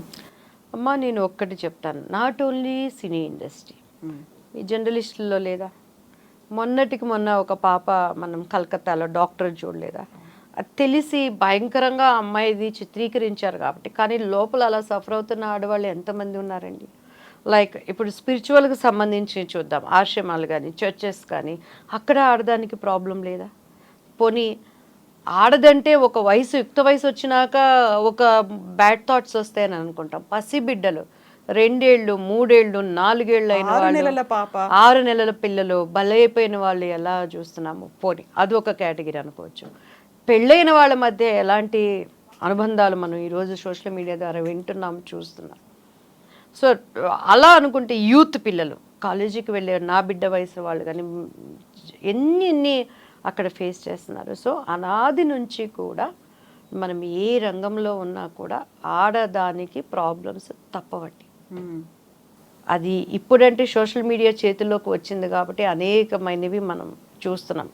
మీరు టీవీ చూడండి, మంచి న్యూస్ ఎక్కడైనా ఉన్నదా? ఈరోజు ఈ మంచి జరిగింది, ఈరోజు ఇది మంచిగా ఉన్నది అంటే మన చేతిలో సెల్ ఫోన్స్ కానీ ఎక్కడ చూసినా చెడు, ఎక్కడ చూసినా దుర్మరణాలు ఎందుకు వస్తున్నాయి అంటే మన సమాజాన్ని మనం కాపాడుకోలేని విధానాన్ని బట్టేనండి. మీరు నమ్ముతారా, ఇప్పటికీ కూడా మా ఇంట్లో మాకు డ్రింక్స్ అలవాట్లేదు, కాఫీలు టీలు అలవాట్లేదు. ఇలా ఎప్పుడైనా బయటికి వచ్చినప్పుడు మాత్రం జస్ట్ మనకి ఆకలేసిందన్నా కూడాను, లేకపోతే ఇంకొకటి కానీ దానికి ఎడిక్ట్ అయితే నేను కాదు. జస్ట్ ఆ ఆకలిని చంపుకోవటానికో లేకపోతే జస్ట్ ఒక టైం పాస్ మనం మాట్లాడటానికి, అది కూడా ఒక 3-4 ఇయర్స్గా నాకు కాఫీ టీ అలవాటు అయిందండి. ఇప్పటికీ కూడా మీకు కావాలంటే స్టిల్ నేను ఇప్పుడు సెల్ ఫోన్ ఆన్ చేసి మా మమ్మీతో మాట్లాడతాను. మమ్మీ ఏం చేస్తున్నావు అమ్మ, బాగున్నావు అంటే బాగున్నాను తల్లి, ఏం చేస్తుంటే ఊరికే తమాషకి ఇప్పుడైనా మాకు కాఫీ తాగుతున్నావు అంటే అబ్బే చీ కాఫీ తాగుతున్నావా వద్దమ్మా అది గ్లామర్ పోతుంది కాఫీలు తాగితే కళ్ళ కింద నల్లగా అయిపోతుంది లేదమ్మా కాఫీలు కూడా తాగమని డాక్టర్స్ చెప్తున్నారు హార్ట్కి మంచిదమ్మా అని చెప్తే వద్దమ్మా పలసగా మజ్జిగ చేసుకొని తాగు. సో అలా సిస్టమ్స్లో మేము పెరిగాం కాబట్టి అండి పాపం మన కళ్ళెదుటికి వస్తున్నా ఎదుటి వాళ్ళు మనల్ని ఎన్ని నిందలేస్తున్నా మాకు తెలియకుండానే మా తల్లిదండ్రులు ఒక ఆడదంటే ఒక స్ట్రాంగ్గా ఎట్లా ఉండాలి నువ్వు చేయగలవమ్మా అనే మోటివిటీని నాలో తెలియకుండానే పెంచారు. సిచ్యువేషన్స్ ఎట్లా ఉన్నా కూడా మనం ఎదుర్కోగలం. మన బిడ్డలకు అది నేర్పించాలండి. మన పిల్లలు ఇప్పుడు ఈ నవే జనరేషన్కి అది చాలా అవసరం. మా బాబు మొన్న అదే చెప్తున్నాడు, మమ్మీ నీకు మేము ఇలాంటి మంచి పిల్లలు పుట్టినందుకు నువ్వు చాలా సంతోషపడాలి తెలుసా అని అన్నాడు. ఎందుకు నానా అని అన్నాను. బాగానే గీకుతావు కదా మమ్మీ కార్డులన్నీ, ఎప్పుడు చూసినా మమ్మీ కార్డు ఇవ్వండి ఇంకేంట్రా నువ్వు బాధ పెట్టేదంటే మా ఫ్రెండ్స్ అందరూ ఇక్కడ ఏంటో తెలుసా మమ్మీ 2 యూఎస్ఏలో ఉంటున్నారండి. హాలిడేస్ వర్క్ అంతా చేసుకుంటారు, వాళ్ళ పాపం పార్ట్ టైం జాబ్స్ స్కూల్కో కాలేజెస్కో వెళ్ళి టైం దొరికిందంటే ఫ్రెండ్స్తో కలిసి పబ్బులకి వెళ్తారు, లేకపోతే ఎంజాయ్మెంట్స్కి పోతారు.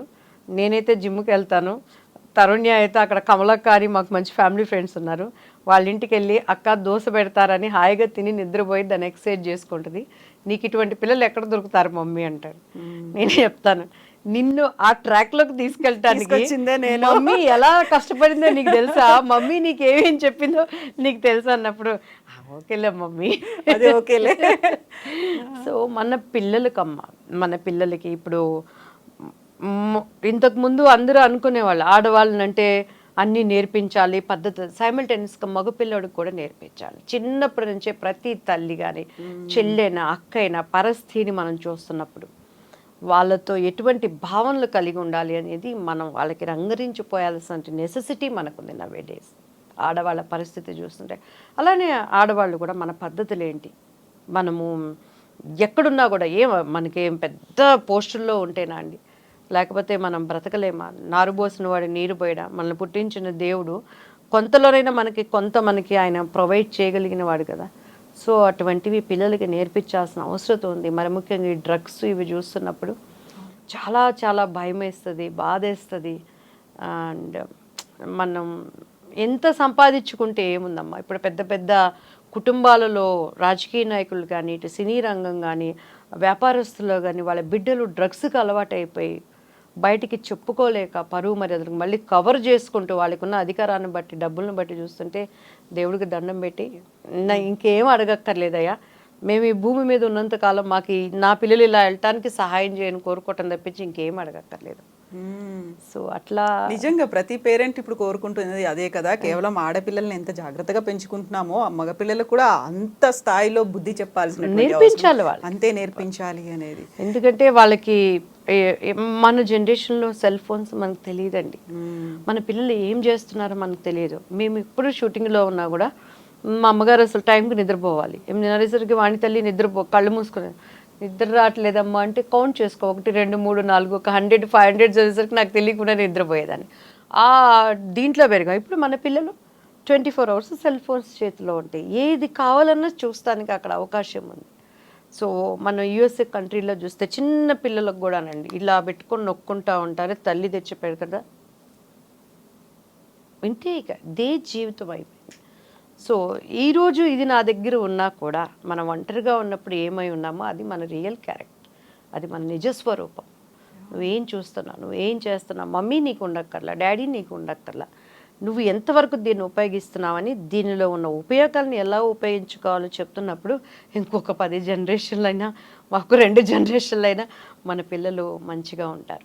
కావాలి ఎంటర్టైన్మెంట్ కావాలి. ఇప్పుడు ఒక షో చేస్తున్నాం అనుకోండి, జోక్స్ లేకుండా ఎంటర్టైన్మెంట్ లేకుండా ఏది ఉండదు. ఆరోగ్యకరమైనవి తీసుకురండి. పాత సినిమాల్లో ఇప్పటికీ ఎందుకు చూస్తున్నారంటే ఆహనా పెళ్ళంట, ఆహనా పెళ్ళంట, ఓహనా పెళ్ళంట, సావిత్రి. ఈ జనరేషన్ కూడా బొట్ట బొమ్మలాగా ఎందుకు చూస్తున్నారు? అక్కడ ఏమైనా వల్గారిటీ ఉందా? మరి అప్పట్లో వాళ్ళు చేసుకున్న ఫంక్షన్స్ లేవా? అక్కడ ఏమన్నా అసహ్యం ఉందా? అలా ఉన్న సావిత్రి గారే లాస్ట్ డేస్ వచ్చేసరికి ఆమె ఏమైపోయారు. సో అట్లా ఉండి అలానే ఉందంటే ఇప్పుడు ఉన్నది ఏంటి?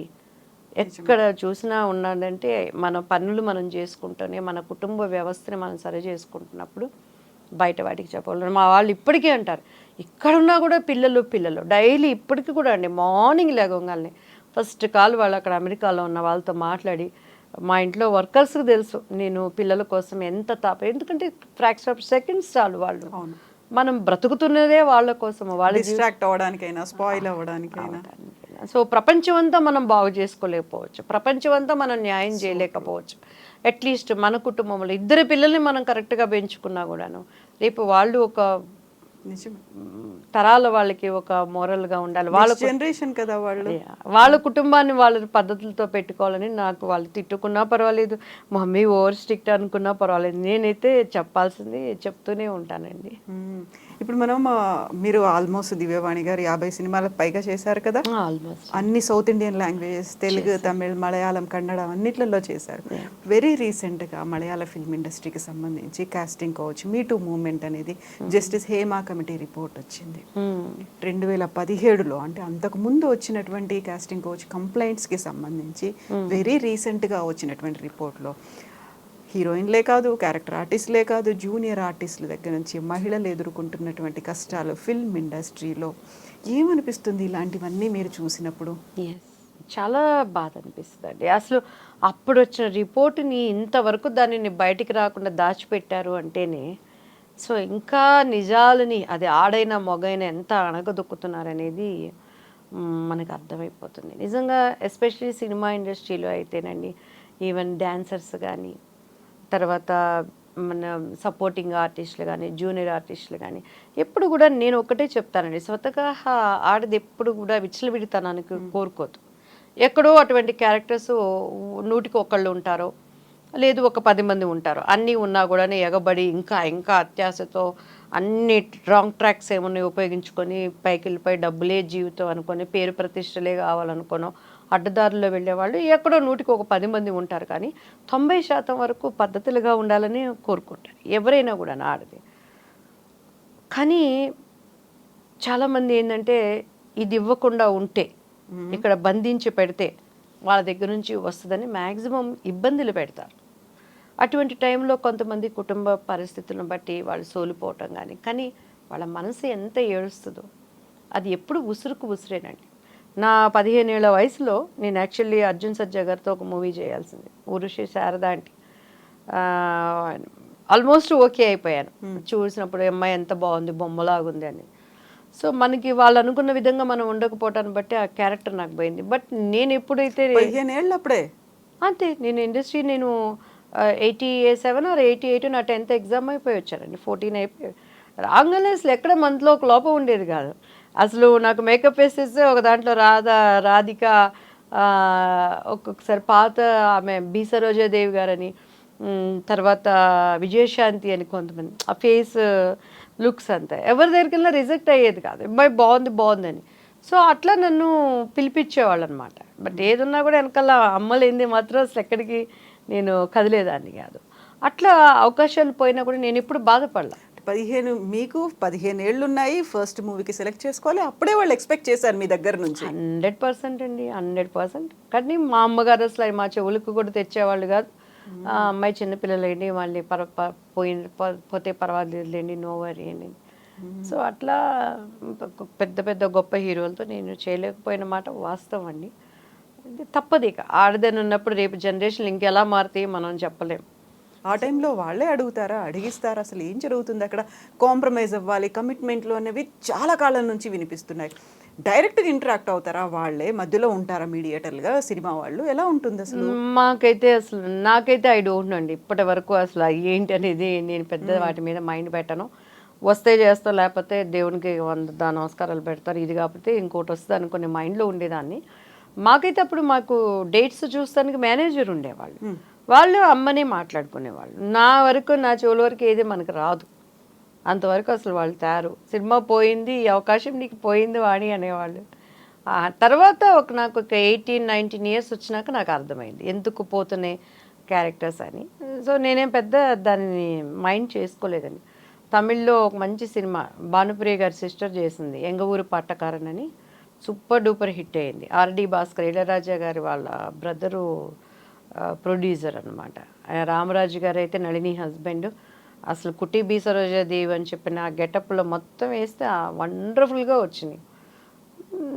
సో భాస్కర్ గారిది అక్కడ కమాండింగ్, ఇళయరాజా గారు వాళ్ళ బ్రదర్ది. అవకాశం మనకి పోయింది. అర్థమైందా ఎందుకు పోయిందని? 100% అర్థం. ఏంటి అసలు ఏం రీజన్ అక్కడ? ఇంకేమి ఓపెన్గా చెప్పేది ఎందుకు పోయిందంటే వాళ్ళకి ఇష్టానికి మనం ఉండమని. లొంగిపోలేదు మీరు, ఒప్పుకోలేదు.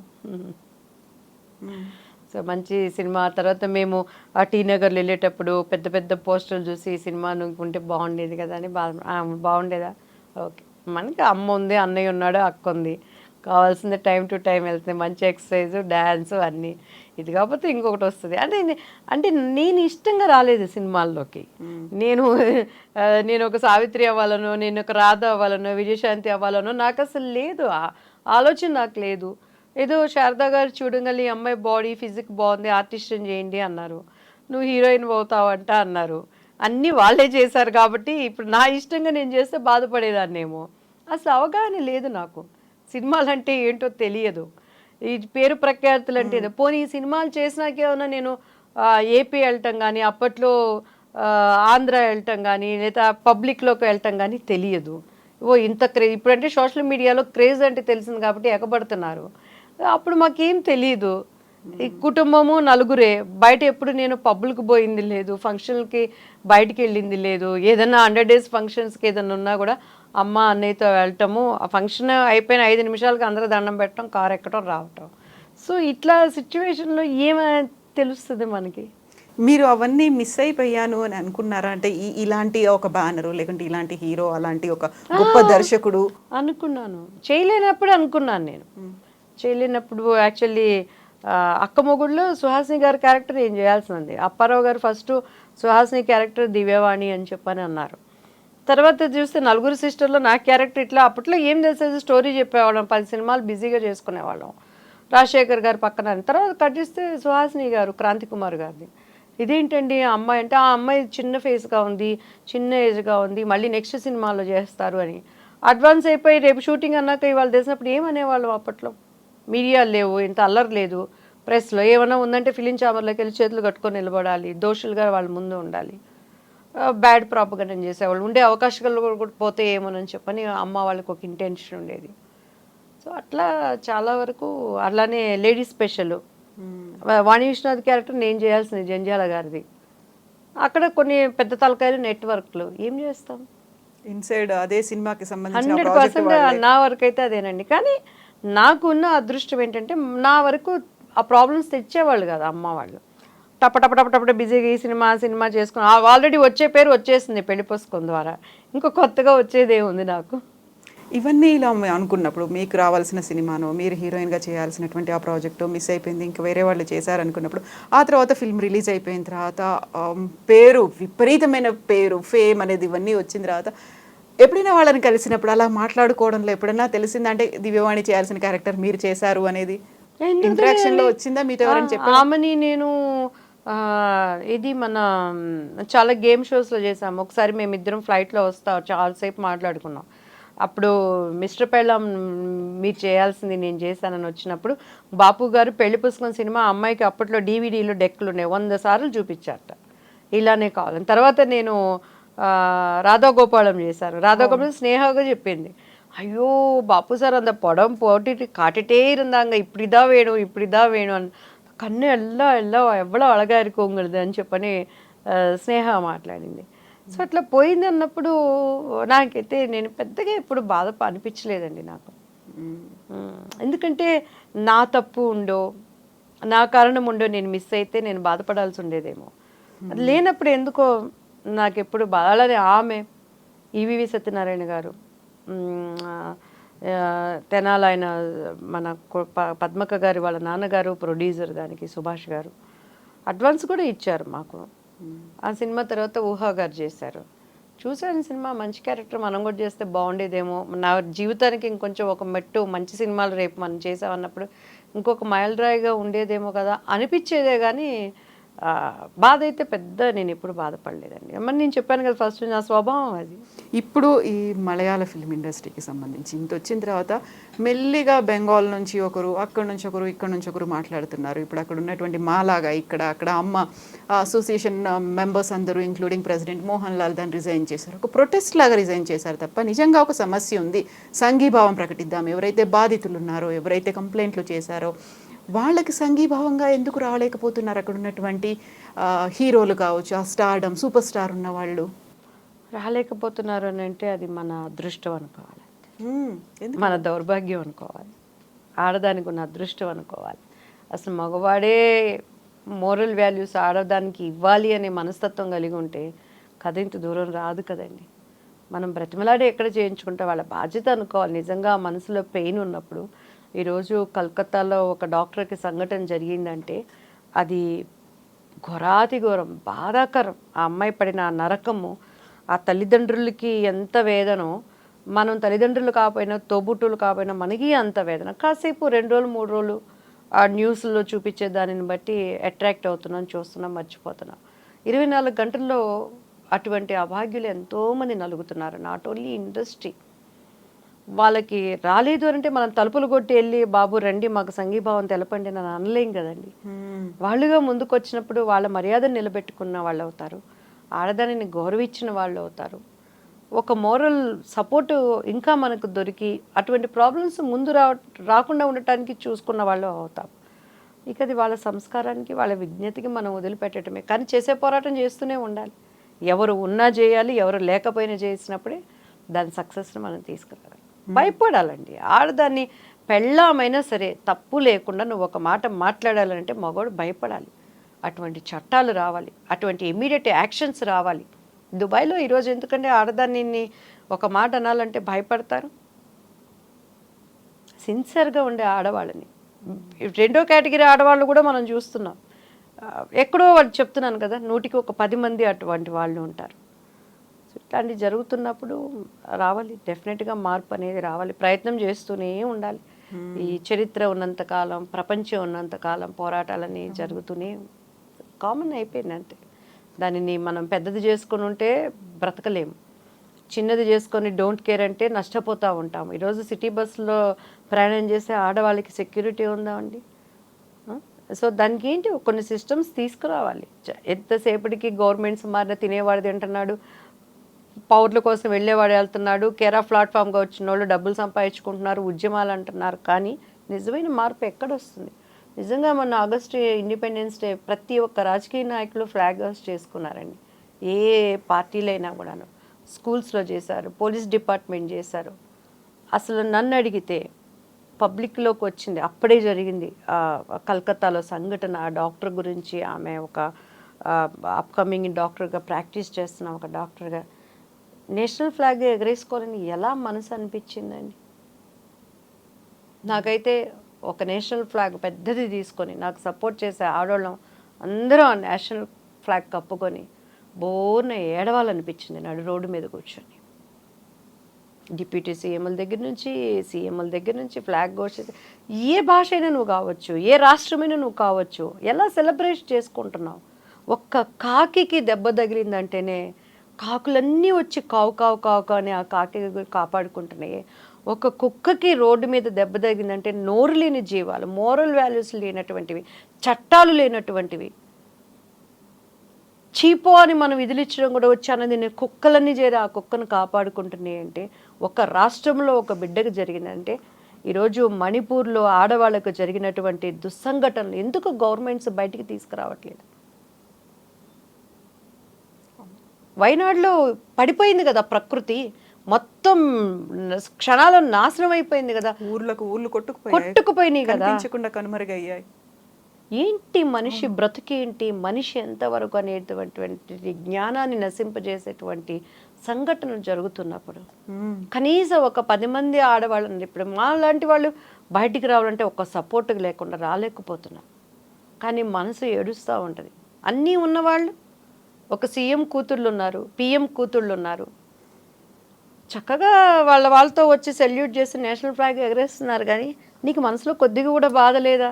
అరే పక్క రాష్ట్రంలో ఏ తల్లి కన్న బిడ్డో అంత ఘోరాతి ఘోరంగా ఒక 10 ముఖ్యమంత్రులు ఒక్కటైనప్పుడు ఆ స్టేట్లో జరిగింది న్యాయం బయటికి రాదా? ఒక్క ఒక మామూలు ఒక బ్యాడ్ నేమ్ ఉన్నటువంటి డిపార్ట్మెంట్లో ఉన్నటువంటి ఒక వ్యక్తి కథలుగా చెప్తున్నారు. అమ్మాయికి కొన్ని నిజాలు తెలిసినాయని, డ్రగ్స్ జరుగుతుందని, బాడీ పార్ట్స్ అక్కడ పోతున్నాయని. ఏం జరిగిందో ఇంతవరకు తీసుకురాలేకపోయే దుస్థితిలో మన భారతదేశం ఉన్నది అంటే ఎట్టుపోవాలి, ఏం చేయాలి మనం? Exactly, so true. ఇప్పుడు ఫిల్మ్ ఇండస్ట్రీకి సంబంధించి చూస్తే కాస్టింగ్ కావచ్చు, మీ టూ మూమెంట్ అనుకున్నప్పుడు ఓన్లీ మా ఫిల్మ్ ఇండస్ట్రీ మీద ఎందుకు పడుతున్నారు, మీడియా ఎందుకు ఇంత హైలైట్ చేస్తోంది, వేరే డిపార్ట్మెంట్లో లేవా, లేకుంటే ఆ ఫీల్డ్లో లేదా, ఈ ఇండస్ట్రీలో లేదా, ఇవన్నీ మాట్లాడుతున్నారు కదా. ప్రతి చోట ఉన్నాయి, ఇక్కడ ఉన్నాయి, యాక్సెప్ట్ చేయండి. ఒక జర్నలిస్ట్కి సేఫ్టీ ఉందా ఆడదంటే? స్కూల్కి వెళ్ళే పిల్లకి సేఫ్టీ ఉందా? సినిమా ఇండస్ట్రీ, నేను ఫస్ట్ నుంచి అదే చెప్తానండి, దీనిని మాత్రం ఎందుకు బోతొద్దంలో పెడతారు? సినిమా వాళ్ళంటే చెడిపోయిన వాళ్ళు, సినిమా వాళ్ళంటే పాడైపోయిన వాళ్ళు, సినిమా అంటే ఎందుకు పనికిరాని వాళ్ళు, సినిమా అంటే బరితెగించేవాళ్ళు. నీకు మొగుడు 33 సంపాదించి కుటుంబంలో పెడుతున్నా, మొగుడు బయటికి వెళ్ళంగానే బ్యాడ్ వేలో ఉన్న ఆడవాళ్ళు లేరా అండి? పైరుకు ప్రతివతల్లాగా ప్రవర్తిస్తూ బయటికి వెళ్ళే కేటగిరీ ఆడవాళ్ళు లేరా అండి? ఇంకా సినిమా వాళ్ళు నీతి నియమాలతో ఉంటారు, సినిమా వాళ్ళు నీతి నియమాలతో ఉంటారు. ఇండస్ట్రీ ఉందనో, మన పేరు 10 మందికి తెలిసిందనో. అఫ్కోర్స్ ఒక్కొక్కసారి నలిగిన పరిస్థితుల్లో ఉన్నప్పుడు వాళ్ళు తెలియకుండానే ఒక ప్రేమ అభిమానానికి ఎక్కడో ఒకళ్ళు బానిసలు అవుతారు. దానిని కూడా భూతత్వంలో పెట్టి చూపించి చిత్ర కథనాలుగా ఈరోజు నవే డేస్ అండి, అసలు ఎవరిని నమ్మటానికి లేదు. నేను మా పిల్లలకి అదే చెప్తాను. అఫ్కోర్స్ వాళ్ళు నాకన్నా కూడా 1000 టైమ్స్ ఒక్కొక్కసారి మా బాబు నాకు నాన్న, మా పాప నాకు అమ్మ అనుకుంటాను. మమ్మీ నువ్వు ఇంకా అందరినీ నమ్ముతావు మమ్మీ, నీకు ఇంకా బయట ప్రపంచం తెలియదు మమ్మీ. చాలా నాకు వాళ్ళు సెక్యూర్డ్గా చెప్తా ఉంటారండి. So not only cinema industry, ఆడపిల్ల అంటే 100% జాగ్రత్తగా ఉండాలి. అదేవిధంగా మగపిల్లాడికి కూడా సెక్యూరిటీ లేని దినాల్లో ఉన్నాం మనం. కలికాలం అంటారు కదండి. సో అటువంటి దినాల్లో ఉన్నాం. ఎటువంటి పరిస్థితులైనా ఎదుర్కోవటం నేర్పించాలి. నీతి నియమాలకి, నిజాయితీకి ఉన్నటువంటి ప్రాముఖ్యత ఏంటనేది మన బిడ్డలకు నేర్పించాలి మనం. అండ్ వాటితో పాటు మనం అటువంటి కట్టుదిట్టాలు ఉన్నప్పుడు మనకి తెలియకుండానే మనకి పేరు ప్రతిష్టలు ఎట్లా వస్తాయి అనేది కూడా మన బిడ్డలకు మనం నేర్పించాలి. ఇప్పుడు మీరు రాజకీయాల్లో కూడా ఉన్నారు, ఫిల్మ్ ఇండస్ట్రీ ఏది అతీతం కాదు ఇలాంటి వేధింపులకి అనుకున్నప్పుడు రాజకీయాల్లో కూడా చూసారా? ఆ రాజకీయాల్లో కూడా ఇలాంటి సంఘటనలు కనిపిస్తూ ఉంటాయా? నా విషయంలో టీడీపీలో ఇప్పటికి దగ్గర తిరిగి బాబు గారు గవర్నమెంట్ వచ్చినాక ఒక 100 మంది నాకు కాల్ చేస్తుంటారండి. ఇప్పటికీ ప్రతి ఒక్కళ్ళు మీరు కనుక టీడీపీలో ఉండుంటే మీరు మంచి స్థానంలో ఉండేవాళ్ళు. నేను ఎంత చెప్తారండి, అది పోయి మీరు బాబు గారి దగ్గర అనొచ్చు కదా. నేను అనేది ఇప్పుడు వేధింపులు అన్నాను చూడండి, ఈ రకమైన మహిళ అనగానే ఉండేటువంటి వేధింపులు అందులో కూడా ఉన్నాయా? రాజకీయాల్లో కనిపిస్తాయా? 100% ఉన్నాయండి. వాళ్ళకి అనుకూలతగా ఉంటే ఒకలాగా ఉంటాయి, అనుకూలతగా లేకుంటే ఇదిగో నాలాగా ఉంటాయి. బట్ నేను అప్పుడంటే నాకు దివ్యవాణికి పాలిటిక్స్ తెలీదు. నేను ఇక్కడ టీడీపీ పార్టీలో నా చిన్న రాజకీయ అరంగిరేటంలో పదవుల కోసం వాటి కోసం ఎవరికి నేను కాకాలు పట్టలేదు, నమస్కారాలు పెట్టలేదు. బాబు గారు అంటే నాకు ఇప్పటికీ అభిమానం. నేను టీడీపీ పార్టీ నుంచి బయటకు వచ్చినాక అన్ని పార్టీలు నన్ను ఇన్వైట్ చేసినాయి. అఫ్కోర్స్ అప్పుడు రూలింగ్ పార్టీలో ఉన్నటువంటి వైఎస్ఆర్సీపీ దగ్గర నుంచి ప్రతి ఒక్కరు సంప్రదింపులు జరిపారు. కానీ కేవలం పెద్ద ఆయనని నేను ఒక మాట అనాల్సి వస్తుంది అనే దానికి నేను ఆగిపోయాను. దాని తర్వాత 100 మందిలో 70 మంది ఏమన్నారో తెలుసా అండి? రాజనీతి పాటించాం, కక్కుర్తి పడి ఆ పార్టీకి ఈ పార్టీకి మీరు జాయిన్ అవ్వలేదు. ఎంతమంది అప్పట్లో నేను వచ్చినప్పుడు ఏముందండి, కింద ఉన్న వాళ్ళు ఎవరైతే ఉంటారో రాంగ్ స్టేట్మెంట్ ఇచ్చుకుంటూ వెళ్తే దివ్యవాణి వైఎస్ఆర్సీపీ నుంచి వచ్చింది, వాళ్ళ మనిషి, జగన్ గారి కోవటు అనే విధంగా కూడా ప్రాపగండం చేశారు. మరి అయితే నేను అప్పుడే పోయి అందులో జాయిన్ అయ్యేదాన్ని కదా. సో ఆయన జైల్లో వేసినప్పుడు ఎంత బాధపడ్డానంటే, నేను కిందున్న ఆయనకి భోజనం తెచ్చే మాణిక్యం గారికి తెలుసండి, అన్న పెద్ద ఆయన ఎట్లున్నారు అన్న, మీరు భోజనం తీసుకెళ్తున్నారు, ఆయనకు కరెక్ట్గా ఇస్తారు, ఏమంటుంది అమ్మ, ఏమీ లేదమ్మా అని ఆయన ఫోన్ కోసం బయట కాసుకొని నేను కూర్చునేదాన్ని. తర్వాత ఆదిరెడ్డి భవానీ గారికి కాల్ చేశాను. అచ్చెన్నాయుడు గారు అక్కడ వెళ్ళటానికి నన్ను అలో చేయలేదు. కొన్ని ప్రోటోకాల్స్ ఉంటాయి, కనీసం ప్రెస్ వాళ్ళందరూ అన్నారు ఆయన గురించి. నేను అక్కడ మీకేంటమ్మా వచ్చి, మీరు ఇంటి బిడ్డ లాంటి వాళ్ళు, టీడీపీకి మీరు వచ్చి పలకరించవచ్చమ్మా అని చెప్పండి. సో కొద్దిగా వ్యతిరేకతున్నా కూడా మేము వెళ్ళాలి. మళ్ళీ ఎవరైతే మమ్మల్ని ఇబ్బంది పెట్టారో వాళ్ళనే మాట్లాడాలి, వాళ్ళనే అపాయింట్మెంట్లు అడగాలి. కాకపోతే మొన్న రామోజీరావు గారు చనిపోయినప్పుడు అనుకోకుండా బాబు గారిని అక్కడ చూశానండి. శైలజ గారితో మాట్లాడి నన్ను చూసి గబక్కన అలా అన్నారు, నమస్తే సార్ అన్నాను. ఆయన కళ్ళల్లో ఆ ప్రేమ అభిమానాన్ని నేను చూశాను. మ్యామ్తో మాట్లాడాను. సో ఫీల్ దట్ హ్యాపీ అని 100%. అందరూ నా కోసం లేడీస్ అడిగిన వాళ్ళే ఉన్నారు. ఆమె అంత కష్టపడుతుంది, అంత పనిచేస్తుంది. పాలిటిక్స్ మాకు తెలియదు, నేర్చుకొని మేము పనిచేసాం అక్కడ. వేధింపులు అనేవి ఇక్కడ కూడా ఉంటాయి. మహిళ అంటే ఒక చిన్న చూపు చూడడం అనేదో, లేకుంటే పక్కన పెట్టడం అనేదో రాజకీయాల్లో కూడా 100% ఉంటాయండి. మీరు ఏ పార్టీ అన్నా తీసుకోండి, మహిళలకి ఎంతవరకు స్థానం ఉంటుందండి? ఒక స్టేజ్ని మీరు తీసుకోండి, మీటింగ్స్ జరిగేటప్పుడు కానీ ఎక్కడ కానీ ఎంత టాలెంట్ ఉందన్నా, ఎక్కడో రేణుకా చౌదరి గారు లాంటి వాళ్ళు, లేకపోతే ఇంకా వాయిస్ ఉందని వినిపించగలిగిన వాళ్ళు నెట్టుకొని వాళ్ళకంటే ఒక క్యాడర్ పెట్టుకొని మనీ ఉండి అన్నీ ఉంటేనే వెళ్ళగలుగుతున్నారు. కానీ ఇప్పటికీ ఏ స్టేజ్ చూసుకోండి, వాళ్ళకన్నా ఎక్కువ మాట్లాడే ఆడవాళ్ళు లేరా? ఎదగనివ్వరు. ఎవరు చేస్తున్నారా పని? మగవాళ్ళు చేస్తారా, మహిళలే చేస్తున్నారా? ఒక్కొక్క చోట ఒక్కొక్క డిఫరెంట్ అండి. ఒక్కొక్క చోట ఇప్పుడు ఒక స్త్రీ పైకి ఎదుగుతుంది అంటే వాళ్ళన్ని అంగుల పవర్ కోసం దేనికైనా దిగజారే క్యారెక్టర్స్ కొంతమంది ఉంటారు. కొంతమంది అయ్యో మేలు ఈగో ఎక్కడైనా కుటుంబాల్లోనే ఉంటుంది, ఆడవాళ్ళు మీరు తగ్గి ఉండాలి అనే విధంగా. సో నేనేమంటానంటే ఎదిగే వాళ్ళని ఎదగనివ్వాలి, స్త్రీలైనా పురుషులు. మొన్న ఆడదానివే శత్రువు. ఇప్పుడు ఆమె స్మిత ఐఏఎస్ ఉన్నారు కదా, సబర్వాల్ ఉన్నారు. ఆమె మాట్లాడింది అసలు ఎంత బాధాకరం అనిపించిందండి ఆడవాళ్ళకి కానీ దివ్యాంగులకి, మానసికంగా బాధపడే ఎంత ఒక ఆమెకున్న స్థానంలో ఆమె అసలు కామెంట్ చేయదగున. అలానే పోయి అందరూ ఆడవాళ్ళు అలానే మనం చెప్పలేముగా. గవర్నమెంట్స్ కూడా కొంతమంది మాట్లాడినంత వరకు మాట్లాడారు, టికెట్ ఈజీ అయిపోయింది. కానీ ఆ పెయిన్ అనుభవించే వాళ్ళకి ఈరోజు కార్లో వెళ్తున్నాం, ఇవాళ మార్నింగ్ చూసాం, ఏదో సడన్గా ఒక యాక్సిడెంట్ అయిపోయింది, 4 స్పాట్ డెడ్ అయిపోయారు. సపోజ్ అటువంటి యాక్సిడెంట్లో నీ కాలో నీ చెయ్యపోతే, నువ్వు పుట్టడం అందంగా అన్నీ పుట్టినా ఆన్ ద స్పాట్ నువ్వు కూడా దివ్యాంగులవేగా అవుతావు కదా. అందుకని నువ్వేం సాధించలేని దానివా, నువ్వేం చేయలేని దానివా. సో రిజర్వేషన్స్లో మాకు ఇట్లా కావాలి అట్లా కాదు, సభ్యతగా మీరు మాట్లాడండి. అసలు అటువంటి వాళ్ళని ఎంకరేజ్ చేయాల్సిన బాధ్యత మనది. ఎంతమంది నాకు వాళ్ళు కాల్ చేసి అమ్మ మీరు రండి, అక్క మీరు పార్టీ తరపున మీరు మాట్లాడండి, మీ వాయిస్ కూడా వినిపించండి అని అంటే, అసలు మా వాయిస్ వినిపిద్దామంటే కాంగ్రెస్లో చేరినాక ఇంతవరకు ముఖ్యమంత్రినే నేను కలవలేకపోయాను. 1000 మంది ద్వారా వెళ్ళాను నేను. మోర్ దెన్ 1 year అయింది మీరు జాయిన్ అయ్యి పార్టీలో? ఇంతవరకు లేదు. ఆయన పార్టీకి నేను జాయిన్ అవ్వక ముందు రేవంత్ రెడ్డి గారిని కలిశానండి. నేను ఇక అదే చూసి ఏమన్నా మనకి ఇంకా ఆయన దగ్గర మాకు అపాయింట్మెంట్ దొరకనివ్వకపోతే ప్రజా భవన్ దగ్గర అందరూ మాట్లాడదామని ఉన్నానండి. I don't know what is that అనేది. అదే అందరూ అంటున్నాం. మేము ఇప్పుడు చంద్రబాబు గారు లాంటి గొప్ప వ్యక్తి దగ్గర పనిచేద్దామని ఆశతో వెళ్ళాము.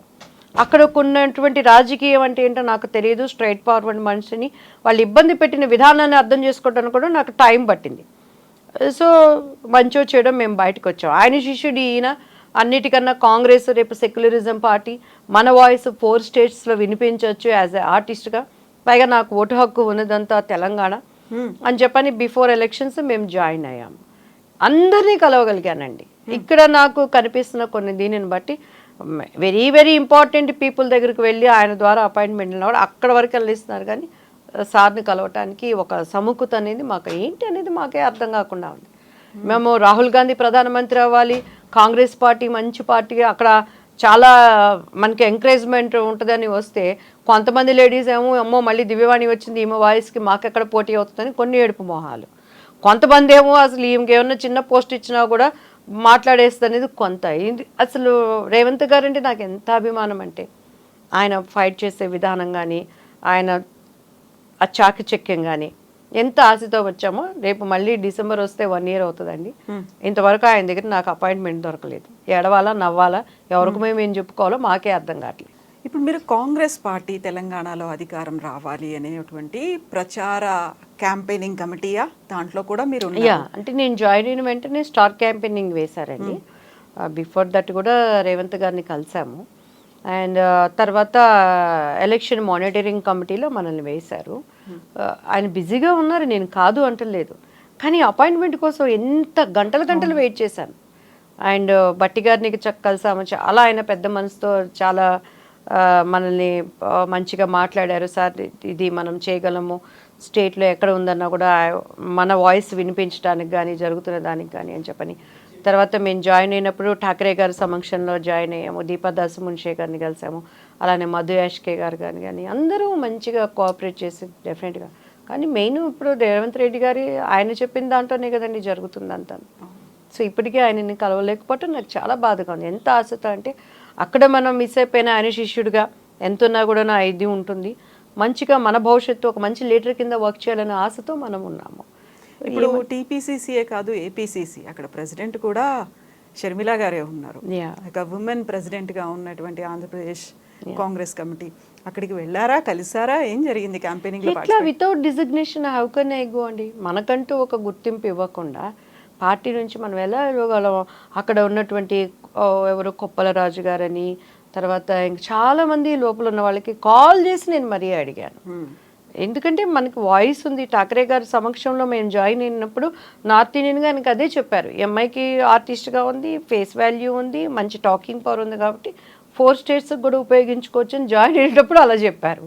జాయిన్ అయిన తర్వాత మనం చాలామంది ప్రముఖుల ద్వారా మనం వెళ్ళినా కూడాను మరి షర్మిలా గారి వాయిస్తో పాటు మీ వాయిస్ కూడా కలిస్తే ఏపీకి ఇంకా కాంగ్రెస్కి ప్లస్సే కదమ్మా అని అన్నారు. కానీ ఎవరు మనకి అక్కడ ఎంకరేజ్ చేసి తీసుకెళ్ళిన వాళ్ళు లేరండి. పైగా ఫ్రాంక్గా ఏంటంటే ఒక నాయకురాలు పక్క నుండి మాట్లాడేటప్పుడు పక్కన ఎవరైనా ఉంటే డామినేట్ అయిపోయి మంచిగా మాట్లాడే వాళ్ళు ఉంటే ఎదగనివ్వకపోవటం సహజం అయిపోయింది. ఆడదానికి ఆడదే శత్రువు, ఆడదానికి మగడే శత్రువు, ఆడదానికి మగ ఆడ ఇద్దరు శత్రువు. సో ఇటువంటి పరిస్థితుల్లో మేము స్విమ్ చేస్తున్నాం ఫ్రాంక్గా. దివ్యవాణి గారు ఫిల్మ్ ఇండస్ట్రీ నుంచి పాలిటిక్స్లోకి రాకముందు నుంచి కూడా విజయశాంతి గారు ఉన్నారు, జయసుధ గారు ఉన్నారు, జీవిత గారు ఉన్నారు. ఇలాంటి ఫిల్మ్ ఇండస్ట్రీ నుంచి వచ్చిన వాళ్ళు, పాలిటిక్స్లో వచ్చిన వాళ్ళు ఉన్నారు. సరే, ఎలాగూ జయలలిత గారేమో అక్కడ సీఎం దాకా అయ్యారు, ఆ తర్వాత బెంగాల్లో 2 ఎంపీలు అయ్యారు. ఇలా చూసినప్పుడు మన దగ్గర మన సినీ నటీమణులకి పాలిటిక్స్లో అవకాశాలు వస్తున్నాయి, లేకుంటే ఒక పదవి ఇస్తున్నారు, నమ్మకం ఇస్తున్నారు, లేకపోతే వాళ్ళకు ఉన్నటువంటి ఫ్యాన్ ఫాలోయింగ్, క్రౌడ్ పుల్లింగ్, ఇవన్నీ పనికి వస్తున్నాయి అనుకుంటున్నారా? 100% అండి. పాలిటిక్స్లో మనకి కావాలంటే ఒకటి ప్రజలకి చేరువుగా ఉండాలి. ఏది ఉన్నా లేకపోయినా వీటన్నిటికన్నా కూడా ప్రజల మధ్యలో మమైకమైపోవాలి. వాళ్ళ కోసం జీవితం అన్నప్పుడు ఒక డెడికేట్ మైండ్తో పనిచేయటం ఒక కేటగిరీ. రెండోది వచ్చి ప్రజలతో మమైకం అవుతూతో పాటు కింద ఉన్న వాళ్ళతో కూడా తల్లో నాలికలాగా ఉండాలి. తప్పున్నా తప్పు లేకపోయినా సహించుకొని ఉన్నది ఉన్నట్టు మాట్లాడకూడదు. ఇప్పుడు నేను అదే కదా యథార్థవాది, లోక విరోధి అంటే దానికి అప్పుడు అర్థం తెలిసేది కాదు నాకు. సో ఇప్పుడు నా లైఫ్లో కరెక్ట్గా నాకు అర్థమవుతుంది, ఓ ఇలా ఉండకూడదు, వాళ్ళు చేసింది తప్పైనా సరే అన్నీ పర్లేదండి, ఇది బాగుందండి, అదండి అలాగేనండి అని చెప్పాలి మనం. ఈవెన్ ఫిల్మ్ ఇండస్ట్రీ అయినా పాలిటిక్స్ అయినా ఏదైనా సరే మనం ఎదగాలి అని అంటే, లేకపోతే పైసలు ఉండాలి మంచిగా. అదిగో ఈ సీట్ కావాలంటే ఇంత మొహం మీద కొట్టేసి మనం తెచ్చుకోవాలి, అది సెంట్రల్ గవర్నమెంట్ అయినా స్టేట్ అయినా అనే విధంగా ఉండాలి. ఒట్టి మన టాలెంట్ అంటే 4 గీసుకోవటానికే పనికి వస్తుంది, అంతే, ఇది ఏమీ ఉండదు అన్నమాట. సో అట్లా అన్నిటికీ పాలిటిక్స్ నవే డేస్ అట్లా ఉంది. ఒకప్పుడు ఝాన్సీ లక్ష్మీ బాయ్ గారు కానీ వాళ్ళందరూ వచ్చారని అంటే అటువంటి సిచ్యువేషన్స్. సో ఒక లీడర్గా నిలబడటానికి ఉంది, కానీ ఇప్పుడు ఏమీ లేదు. ఎక్కడక్కడ మోసం చేసే వాళ్ళకి బాగుంటుంది పాలిటిక్స్. నెక్స్ట్ మేము దివ్యవాణి గారిని ఎలా చూడొచ్చు? ఫిల్మ్స్లో కావచ్చు, పాలిటిక్స్లో కావచ్చు. 100% అండి. ఇప్పుడు సినిమా ఇండస్ట్రీ కూడా నవే డేస్ మేము వెళ్ళి మా స్థాయికి పోయి దిగజార్చుకొని క్యారెక్టర్స్ ఆడుకోలేము. అండ్ రెండోది వచ్చి కాంప్రమైజ్ అసలు అవ్వలేము. ఇప్పుడున్న జనరేషన్ చాలా భయంకరంగా ఉంది. వయసు వావి వరుసలు ఏమీ లేవు, అన్నీ మనకి కళ్ళతో తెలిసినా కూడా. సో మేమే ఓన్ ప్రొడక్షన్ చేయడానికి వీఆర్ ప్లానింగ్ అండి. నాకు మంచిగా నాలో ఉన్న ఒక ఆర్టిస్టిక్ నాకు తగ్గట్టు ఒక మంచి క్యారెక్టర్స్ చేసి చనిపోయేలోపు పెళ్లి పుస్తకంతో పాటు ఇంకా ఒక మంచి క్యారెక్టర్గా కానీ లేదు మన మెయిన్ నా బేస్గా కూడా చేయాలనే ఒక ఆలోచనతో ఉంది. నాకు మంచి ఒక కుటుంబ సన్నిహితమైన టీంని దేవుడు నాకు ఇచ్చాడు. వీఆర్ మంచి గుడ్ ఫ్రెండ్స్ ఉన్నారు. సో వాళ్ళతో సైమల్టేనియస్గా సినీ ఇండస్ట్రీలో చేయాలనేది ఒక ఆశ. ఒక్కసారి ఏముందండి, ఒక సినిమా సక్సెస్ కొట్టిందంటే మళ్ళీ అందరూ ట్రాక్లో పడుతుంది. సో ఆ ఆపర్చునిటీ కోసం ఐఎమ్ వెయిటింగ్ అనమాట. అండ్ రెండోది వచ్చి పాలిటిక్స్లో మాత్రం నాకు సంఘటనలు ఏమైనా అక్కడున్న అధికారులు ఏమైనా నాలో నీతి నియమాలు ప్రజలకి చేరువగా ఉండాలనే మనసు నాకు ఉన్నప్పుడు దేవుడు తప్పకుండా నాకు ఒక రూట్ ఇస్తాడనేది నా ఆలోచన. అండ్ కొంచెం పిల్లలు చదువులు దీనిని బట్టి నేను ప్రజల మధ్యలోకి వెళ్ళలేకపోతున్నాను. డెఫినెట్గా ఇటు తెలంగాణ కానీ ఏపీ కానీ చాలామంది ప్రజలు మనకి కాల్ చేసి మ్యామ్ మీకోసం మేమున్నాం, మీరు ఏ నిర్ణయం అంటే ఆ నిర్ణయం అనే దానికి గొప్ప ఇంకొకటి ఏంటంటే లేడీస్ అండి. పెట్టుకున్నారు దివ్యవాణి. ఆడదానికి ఆడదాని శత్రువు అంటారు. నా విషయంలో మాత్రం అది విరోధంగా చాలామంది లీడర్స్ అయ్యే కెపాసిటీ ఉన్నవాళ్ళు కూడా అమ్మ నీ మంచితనానికి మేము ఉన్నామని నాకు సపోర్ట్ చేసే ఉన్నవాళ్ళు తప్పకుండాను. అది కులాలకి మతాలకి రాష్ట్రాలకి అండ్ పార్టీలకి అతీతంగా ఏ పార్టీలో ఉన్న ఆడదానికి అన్యాయం జరిగినా ఏ మతంలో ఉన్న వాళ్ళకి అన్యాయం జరిగినా ఒక టీం వర్క్గా వెళ్ళి న్యాయం కోసం పోరాటం చేస్తే ఈరోజు నేనున్న పార్టీలు నాకు పట్టం కట్టకపోవచ్చు, నేనున్న పార్టీలు నాకు ఒక అధికారాన్ని ఇవ్వకపోవచ్చు, కానీ ప్రజల గుండెలలో చేరువుగా ఉండాలనే దానికి మాత్రం అనుక్షణం నేను కష్టపడతానండి. ఎందుకంటే ఈరోజు నా బిడ్డకు ఆ కష్టం రాకపోవచ్చు, కానీ ఆ కష్టంలో ఉన్న ఒక బిడ్డను ఆదరించి నిలబెట్టగలిగానంటేనే అది నాకు నా మనసుకి ఎక్కడ లేని తృప్తినిస్తుంది. సో అటువంటి దానికోసం మంచి మనసున్న మనుషుల కోసం అండ్ మాకు సపోర్ట్ చేసే వ్యక్తులు కూడా కావాలి. ప్రతిదీ ఈరోజు ఆర్థికంగా కూడుకున్నది. ఒక 10 మందిని నాతో పాటు తీసుకువెళ్ళాలంటే వాళ్ళకి కాఫీలు భోజనం ముట్టి కొన్ని రోజుల వరకు నేను చేయగలను. సో ఎంతోమంది ఎంతెంతో డబ్బులు పబ్బులకి వెళ్ళి రాంగ్ రూట్లో ఉండి ఖర్చు పెట్టుకొని వేస్ట్ చేసుకుంటున్నారు. సో నేను దానికి కూడా ఒక టీంని సిద్ధపరచుకొని మమ్మల్ని నడిపించే వాళ్ళు ఉండటానికి కూడా వీఆర్ ప్లానింగ్ సూన్. అటువంటి దానిని కూడాను అది ఏ రాష్ట్రమైనా ఎక్కడున్నా కూడా వెళ్ళి చేయటానికి నా శక్తి ఉన్నంత వరకు. ఎందుకంటే దేవుడు నాకు ఐఎమ్ అచీవ్ ఎవ్రీథింగ్. బిడ్డలు పెద్దవాళ్ళు అయ్యారు, దేవుడు కృపను బట్టి వాళ్ళు మంచి స్థానంలో ఉన్నారు. సో చేయాలనేటువంటిది ఒక ఆలోచన ఉంది. దానికి మెల్లమెల్లగా నడకలు నేర్పడానికి ప్రయత్నం చేస్తున్నాను. అండ్ ఉన్న టీంను కూడా ఫిల్టర్ చేసుకోవాలి. సో మన వెనకాలే ఉండి ఎవరి స్వభావం ఎట్లా ఉంటుందో మనకు తెలియదు. ఒక సమిష్టి కృషిగా నేను చేయాల్సిందాన్ని. గాంధీ గారు లాంటి వాళ్ళకే పక్కన గాడ్సేలు ఉన్నారు. I'm nothing in front of him కదండి. ఇప్పుడు దేవుడు అన్నారు, మతము అన్నారు, ఇవన్నీ అయిన తర్వాత సడన్గా అప్పటిదాకా ఉన్నటువంటి దివ్యవాణి గారు చాలా పూజలు కనిపించాయి సినిమాల్లో, ఇవన్నీ సడన్గా పోయి క్రిస్టియానిటీలోకి వెళ్ళారు. మీరే వెళ్ళారా, ఎవరైనా తీసుకెళ్లారా? హస్బెండ్, ఫ్యామిలీ ఏంటి అసలు మీతో పాటు ఎలా వచ్చేసారు అందులోకి? అట్లేం లేదండి. ఇట్స్ బైబుల్ ఈజ్ ట్రూ అంతే, నేను నమ్మాను. ఎందుకంటే చరిత్ర తీసుకుంటే క్రీస్తు శకం క్రీస్తు పూర్వమే, కానీ ఇంకొకరిది లేదు. బైబుల్ చరిత్ర, దానికి ఆధారాలు ఉన్నాయి. అసలు క్రీస్తు ఎవరు, ఈ లోకానికి ఎందుకు వచ్చాడు, ఆయన ఎవరిని చంపలేదు. ఎక్కడైనా చరిత్రలో మనం తీసుకుంటే ఎవరిని చంపలేదు, రాజ్యాల మీద దండ ఎత్తలేదు, ఇంకొకళ్ళ ప్రాణం ఎక్కడ ఆయన తీయలేదు, అండ్ ఎక్కడ ఆయన నోటేమట ఒక చెడుని మనం చూడలేదు. ఆయన గన్ పట్టుకున్నట్టు కానీ బాణాలు పట్టుకున్నట్టు కానీ ఎక్కడ ఒక మాదిరికరమైన జీవితం, ఒక మనుష్యుడు ఎట్లా ఉండేదని చూపించాడు. నా మార్గంలో నడవండి అన్నాడు. అండ్ అన్నింటికన్నా ఇంకొకటి గొప్పది ఏంటంటే, చాలా వీటి గురించి కూడా వాదాలు తర్కాలు ఈ సోషల్ మీడియాలో వచ్చినాయి. ఒక్కటే చెప్తున్నాడు ఆయన మృతుడుగా భూమిలో లేడు. సపోజ్ మా అమ్మనో మా తాతగారో మా నాన్నగారు వాళ్ళ నాన్నగారు 4 ఫాదర్స్ చనిపోయారు అని అంటే వాళ్ళని భూమిలో పాత పెట్టాము. అక్కడ వాళ్ళకి నమూనాలు, వాళ్ళ డెడ్ బాడీస్ కొన్ని రోజుల తర్వాత శిథిలమైపోయి ఆ బోన్స్ అయి ఉంటాయి. కానీ యేసయ్య చనిపోయిన వ్యక్తి భూమిలో ఉన్నాడు అనటానికి ఆధారం లేదు. అది ఖాళీ సమాధి, ఆయన సమాధి ఎంటీ.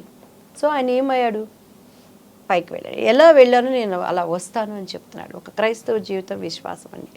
Bible is different. ఈరోజు ప్రతి దాంట్లో కేటు డూప్లికేట్ ఉంది కదండి. సెల్ ఫోన్స్లో ఒరిజినల్ బ్రాండ్ ఉంది, డూప్లికేట్ ఉంది.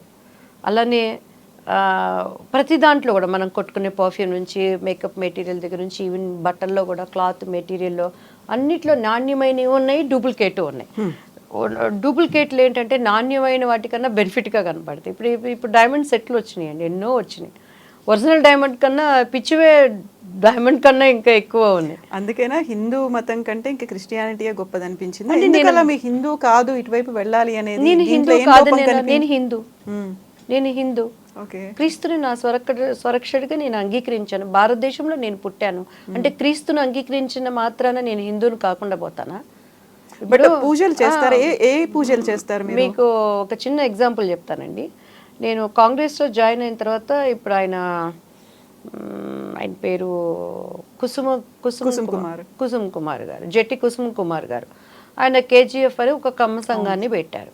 ఆ సంఘం పెట్టినప్పుడు చాలా మంది నన్ను అడిగారు, ఒక చౌదరిగా దివ్యవాణి గారు మీరు కూడా అక్కడ ఉంటే మీరు బాగుంటుందండి అని చెప్పని. సో కొన్ని పరిస్థితులు బట్టి కుసుమ్ కుమార్ గారిని ఆయన కూడా మా తెనాలి. సో ఆయన నేను కలవలేకపోయాను. తర్వాత ఆన్ టైము ఆయన చేస్తున్నప్పుడు నేను కలిశాను ఆయన్ని. ఏంటమ్మా దివ్య పార్టీలు అంటే సో అండ్ సో అండి అని మొత్తం నేను చెప్పుకొచ్చాను ఆయనకి. యాజ్ ఎ ఫెమిలియర్గా ఆర్టిస్ట్గా దీంట్లో యాంకరింగ్ కానీ మొత్తం మీరు పార్టిసిపేట్ చేద్దరు కానీ బాగుందమ్మా అని అన్నారు. నేను అక్కడ కూర్చుండగానే టీడీపీలో ఒక ఇంపార్టెంట్ వ్యక్తి, అదే ఎవరంటే టీడీ జనార్దన్ గారికి కాల్ వచ్చింది. నేను అప్పటికి జరిగిందంతా ఆయనకి సింపుల్గా చెప్పాను. ఇద్దరు సీఎంలు వస్తున్నారు, ఇటు రేవంత్ రెడ్డి గారు కానీ టీవీ5కి అంతా మాట్లాడుతారు. మా ఇద్దరు నేను మా పాప వెళ్ళాము. నేను వచ్చేసినాక అక్కడ ఏం డిస్కషన్ జరిగిందో తెలీదు. నాకు ఫోన్ లేదు, అట్లీస్ట్ నాకు ఒక ఇన్విటేషన్ లేదు. ఆయన నేను రేవంత్ గారితో నేను మాట్లాడిస్తానమ్మా అని చెప్పారు, ఫోన్ అవాయిడ్ చేస్తారు. ఏమనుకోవాలండి? మీరు కేజీఎఫ్ దాన్ని అటెండ్ అవ్వలేదు అసలు మాకు ఇన్విటేషనే లేదు. కూర్చోబెట్టి అంత మాట్లాడిన వ్యక్తి అట్లీస్ట్ రామ్మా అని కూడా చెప్పలేదు. చెప్పాను సార్ నాకు ఇంత స్ట్రెంగ్త్ ఉంది, చెన్నైలో ఉంది, చెన్నైలో ఆదిశేషయ్య గారు ఉన్నారు, మీకు ఖమ్మం అనుకుంటే అంత ఆయన మమ్మల్ని పిలవనంత మాత్రాన నేను కమ్మదాన్ని కాకుండా పోనుగా, అదే కమ్మ రక్తం నాలో లేకుండా పోదుగా, అదే రోషం నాలో లేకుండా పోదు కదండి. ఎందుకు కన్సిడర్ అలానే ఎందుకు చెప్తున్నాను, I don't know. TDP network Babu గారి స్థాయికి ఆయన అలా చెప్పరు, లోకేష్ గారి స్థాయికి అలా చెప్పరు. కింద ఉన్న వాళ్ళు ఏంటి, అదే బ్రాండు అదే వాళ్ళు. ఇక్కడే అమ్మాయి ఎక్కడ ఎదుగుతుందో ఎదుగుదల లేకుండా చేయడానికి. ఈరోజు రోజా టీడీపీ నుంచి బయటకు వచ్చినాక ఇష్టానికి మాట్లాడింది, ఎందుకు మాట్లాడింది? ఎదగనేదాలని ఆపగొట్టం వలని. అఫ్కోర్స్ ఆమె కొంచెం చాలా ఎక్స్ట్రాడనరీగా సంబంధం లేకుండా కూడా ఆమె పిచ్చి పిచ్చి మాట్లాడింది. మేము ఇప్పుడు అలా మాట్లాడలేదే. మేము ఏ పార్టీలో ఉన్నా ఆయనకి ఇచ్చే మర్యాదని ఇచ్చాం. కానీ మా భవిష్యత్తును అణగదొక్కుతున్నారు. తొక్కు ఎంతవరకు తొక్కుతావు? నువ్వు బంతిని గోడకి ఎంత బలంగా కొట్టినా అది మళ్ళీ రివర్స్లో వచ్చి అంత నీకు తగులుతుంది. కానీ నేను దేవుడికే వదిలిపెట్టేసుకున్నాను, బాధపడ్డాను కొంచెం సేపు. అంత మాత్రం నేను కమ్మదాన్ని కాకుండా పోనుగా, నీలో ఉన్న బ్లడ్డే ఆ రోషం నాలో లేకుండా పోదుగా. ఎందుకు చెప్తున్నానంటే భారతదేశం నా మాతృభూమి, భారతీయులందరూ నా సహోదరులు. చిన్నప్పటి నుంచి మనం స్కూల్స్లో కూడా నేర్పించాం. నేను దేవుణ్ణి అంగీకరించినంత మాత్రాన నేను ఇండియన్ కాకుండా పోనండి. ఇప్పుడు మీరు క్రిస్టియానిటీలోకి అంటే ఆ మతాన్ని స్వీకరించారు కాబట్టి అది మతం కాదండి. దీంట్లోకి పిలవకపోవడానికి రీజన్ ఏంటని మీరు? ఇప్పుడు క్రైస్తవులు అనబడిన వాళ్ళు, పెద్ద పెద్ద పాస్టర్స్ బోధించే వాళ్ళు కూడా మత మార్పిడి అంటే ఎందుకు దానిని అంగీకరిస్తున్నారు, ఖండించలేకపోతున్నారు నాకు అర్థం కాదు. యేసయ్య ఎక్కడ నేను మతం అని చెప్పలేదు. I am the way, I am the truth, I am the life అన్నాడు. నేనే మార్గం, నేనే సత్యం, నేనే జీవం. ఆయన మార్గాన్ని నేను ఎంచుకున్నాను, ఆయన సత్యాన్ని నేను నమ్ముతున్నాను. ఆయనే సత్యం, ఆయన మాత్రమే సత్యం అనేది నేను నమ్ముతున్నాను. ఆయనే జీవం అన్నాడు. ఆ జీవం ఏంటి? ప్రతి మనిషి చనిపోవాల్సిందే. అగ్ని ఆరదు, పురుగు చావదు. ఆత్మకి చావు లేదు. రేపు నా ఆత్మకి నిత్య జీవాన్ని ఇచ్చేవాడు ఆయన అని అన్నాడు. కానీ ఆయన ఎక్కడైనా నేను ఒక మతం అని చెప్పారా అండి?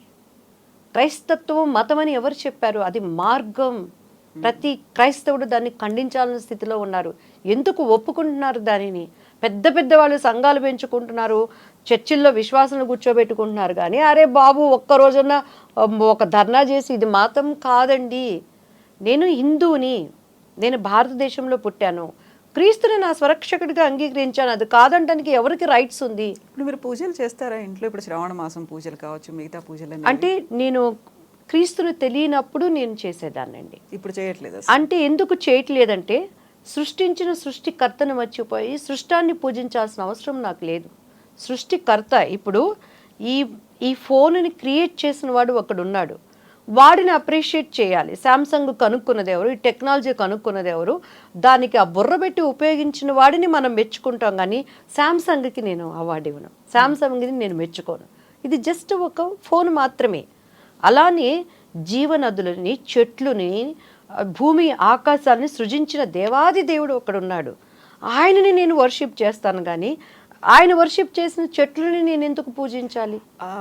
క్రిస్మస్ సెలబ్రేట్ చేసుకుంటారు, బాక్సింగ్ డే, క్రిస్మస్ అంటే క్రిస్మస్ సెలబ్రేట్ చేయమని బైబిల్లో ఎక్కడ లేదండి. మనకి చాలా దేవతలు ఉన్నారు, చాలా నెలలో ఒక 10-15 మనం పండుగలు చేసుకుంటున్నాము. క్రైస్తవులకి ఈస్టర్ ఒకటి, క్రిస్మస్ ఒకటే ఉంటుంది. జస్ట్ అది ఒక క్రీస్తుని జ్ఞాపకం చేసుకోవటమే కానీ ఆయన పర్టికులర్ ఈరోజే ఇదే దినాన్ని పుట్టాడని బైబిల్లో ఎక్కడ లేదు.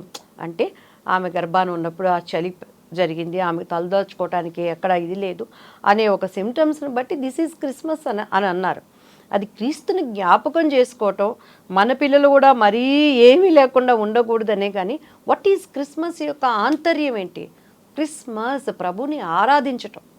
దేవుడు ఇప్పుడు మీ ఇద్దరు పిల్లలు రాఖీ సెలబ్రేట్ చేసుకుంటారా? పాపు బాబా ఉన్నారు, పాప బాబు ఇద్దరు ఉన్నారు కాబట్టి. అంటే అందరూ కట్టుకుంటారని వాళ్ళు కట్టుకుంటారు. ఆ, దీపావళి అంటే నేను క్రీస్తునకు ముందు నాకు చాలా ఇష్టం. అది వెలుగు, ప్రతి ఒక్కళ్ళ ఇంట్లో దీపాలు పెట్టుకొని చూస్తానికి ఒక అందంగా ఉంటుంది. క్రాకర్స్ కొద్దిగా మనకి ఆ సౌండ్స్ అవి కొద్దిగా ఇబ్బందికరంగా అనిపిస్తాయి, కానీ క్రిస్మస్ అలంకరణ. ఇప్పుడు ఏమైనా శ్రావణ శుక్రవారం వచ్చిందనుకోండి, ఇల్లు శుభ్రం పెట్టుకోవటం తప్పేముంది, ఇంటికి మామిడి తోరణాలు పెట్టుకోవటం తప్పేముంది, వేపాకులు తేవటం తప్పేముంది. అవన్నీ కూడాను సైంటిఫిక్గా కలిసి ఉన్నాయి. ముగ్గులు వేస్తారు ఇంటి ముందు, ఎందుకు వేస్తారు? అందులో ముగ్గులో అది ఉంటుంది కదండి, ఏమంటారు దాన్ని, బ్లీచింగ్ లాంటిది కలుస్తుంది. అది వేసినప్పుడు క్రిమి కీటకాలు ఇంట్లోకి రాకుండా గడపలకి పసుపు పూస్తారు. పసుపు కూరల్లో వాడుకోవట్లేదా? గడపలకు పూసే పసుపు అని చెప్పని కూరల్లో పసుపు వేయకుండా క్రైస్తవులు పసుపులు తినరా? కాళ్ళకి పసుపు రాసుకుంటే తప్పేముంది? రాసుకుంటారా? ఏమండి, మీరు కాళ్ళకి పసుపు రాసుకుంటాను, తప్పే. గడపకి కూడా రాసి మా ఇంట్లో గడపలకి రాస్తాను. అంటే బొట్టులు అవన్నీ పెట్టేంత ఓపిక లేదు, టైం లేదు. కానీ ఒకప్పుడు కుంకాలు అవి పెట్టేవారంటే యాంటీబయాటిక్ కింద వాడేవారు. మరి అటువంటిప్పుడు కాళ్ళకు పసుపు రాసుకుంటే తప్పు అంటే క్రైస్తవులు కూరలు వేసుకోవటం కూడా తప్పేగా. మూడాలు ఆచారాలు కాదండి.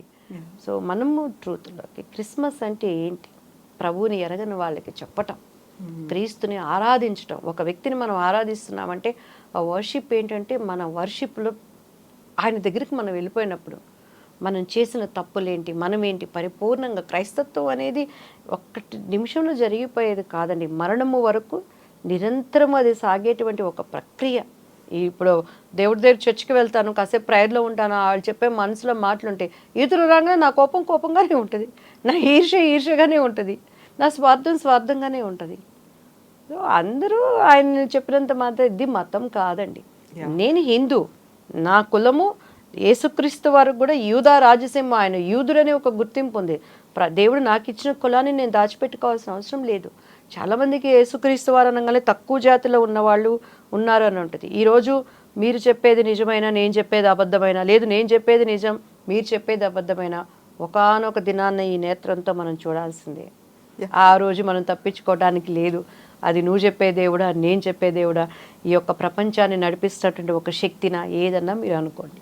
దివ్యవాణి గారు మా అందరికీ పరిచయం అవ్వడం పెళ్లి పుస్తకం సినిమా.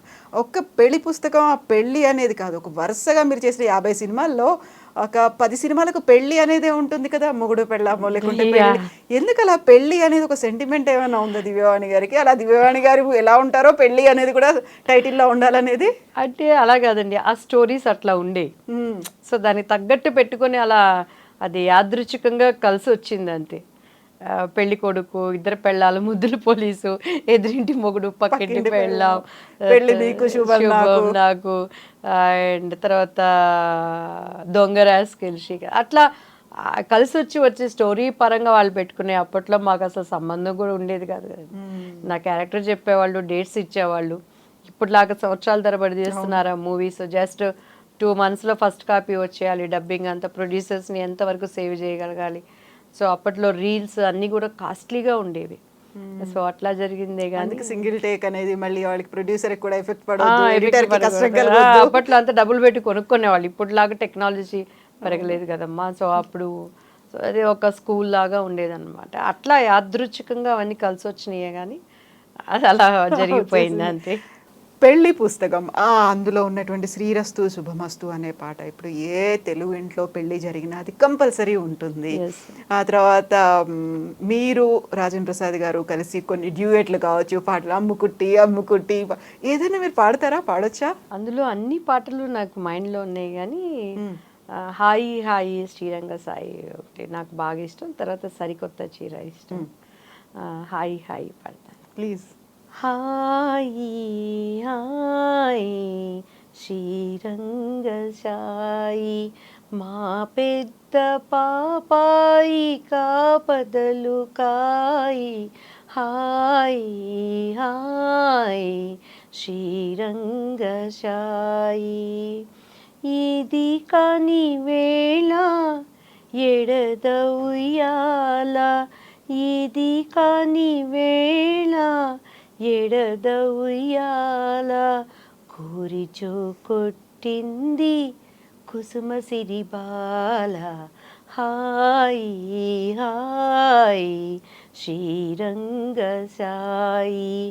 నిద్రా కన్యకలొచ్చి నిలచి దివిస్తే భద్రా కన్యకలేమో పలుకు తధాస్తు నిద్రా కన్యకలొచ్చి నిలచి దివిస్తే భద్రా కన్యకలేమో పలుకు తధాస్తు మా గన్నులోనైనా మరచిపో కక్ష సిరి కనుల నిత్తురకు శ్రీరామ రక్ష హాయి హాయి శ్రీరంగశాయి మా పెద్ద పాపాయి కాపదలు కాయి హాయి హాయి శ్రీరంగశాయి. రెగ్యులర్గా పాటలు కూడా పాడతారా ఇంట్లో? మీరు డాన్సర్ అని తెలుసు, మాస్టర్ గారి దగ్గర నేర్చుకున్నారు డాన్స్ అనేది, పాటలు కూడా? ఎప్పుడు లేదండి, ఊరిని అలా అలా జస్ట్ కుని రాగాలు అంటారు కదా. థ్యాంక్ యూ సో మచ్ దివ్యవాణి గారు, చక్కగా పాట పాడారు, బాగా మాట్లాడారు కూడా. అండ్ మీ అగ్రెసివ్ వాయిస్ని, మీ వాణిని ఇలాగే వినిపిస్తూ ఉండండి మీరు ప్రతి చోట, ప్రతిసారి కూడా. థ్యాంక్ యూ సో మచ్ అండి. మీకు కూడా thank you so much. And I dream నాకు ఇష్టమైన ఛానల్ ఇది. చాలా వరకు అన్ని నిజాన్ని వెలికి తీసుకొస్తూ ఉంటారు. సో ఈ ఛానల్ ద్వారా ఇంకొకసారి నా ప్రేక్షక దేవుళ్ళందరికీ కూడా నా మనసులో ఉన్న భావనలను పంచుకోవటానికి ఇటువంటి మంచి అవకాశం ఇచ్చారు. ఎవరినైనా నొప్పించి ఉంటే పెద్దగా తీసుకోకండి. నేను చెప్పింది నిజం అని అనిపిస్తే ఆలోచించండి. ఎస్పెషల్లీ ఆడవాళ్ళ విషయంలో. అది నీ తల్లైనా, నీ చెల్లైనా, నీ భార్య అయినా, పక్కింటి వాళ్ళైనా, పొరుగుడు ఉన్నటువంటి రాష్ట్రాల వాడైనా, మగవాడు అనేవాడు ఆడదానిని కాపాడండి. అండ్ ఆడవాళ్ళు శత్రువు అనేది తెచ్చుకోకుండా మన పద్ధతులను మనం పాటించాలని మనస్ఫూర్తిగా కోరుకుంటున్నాను. Thank you so much for the very good message. ఇంత మంచి మెసేజ్ ఇచ్చినందుకు thank you so much Divyavani. Thank you అండి. See you again. Thank you.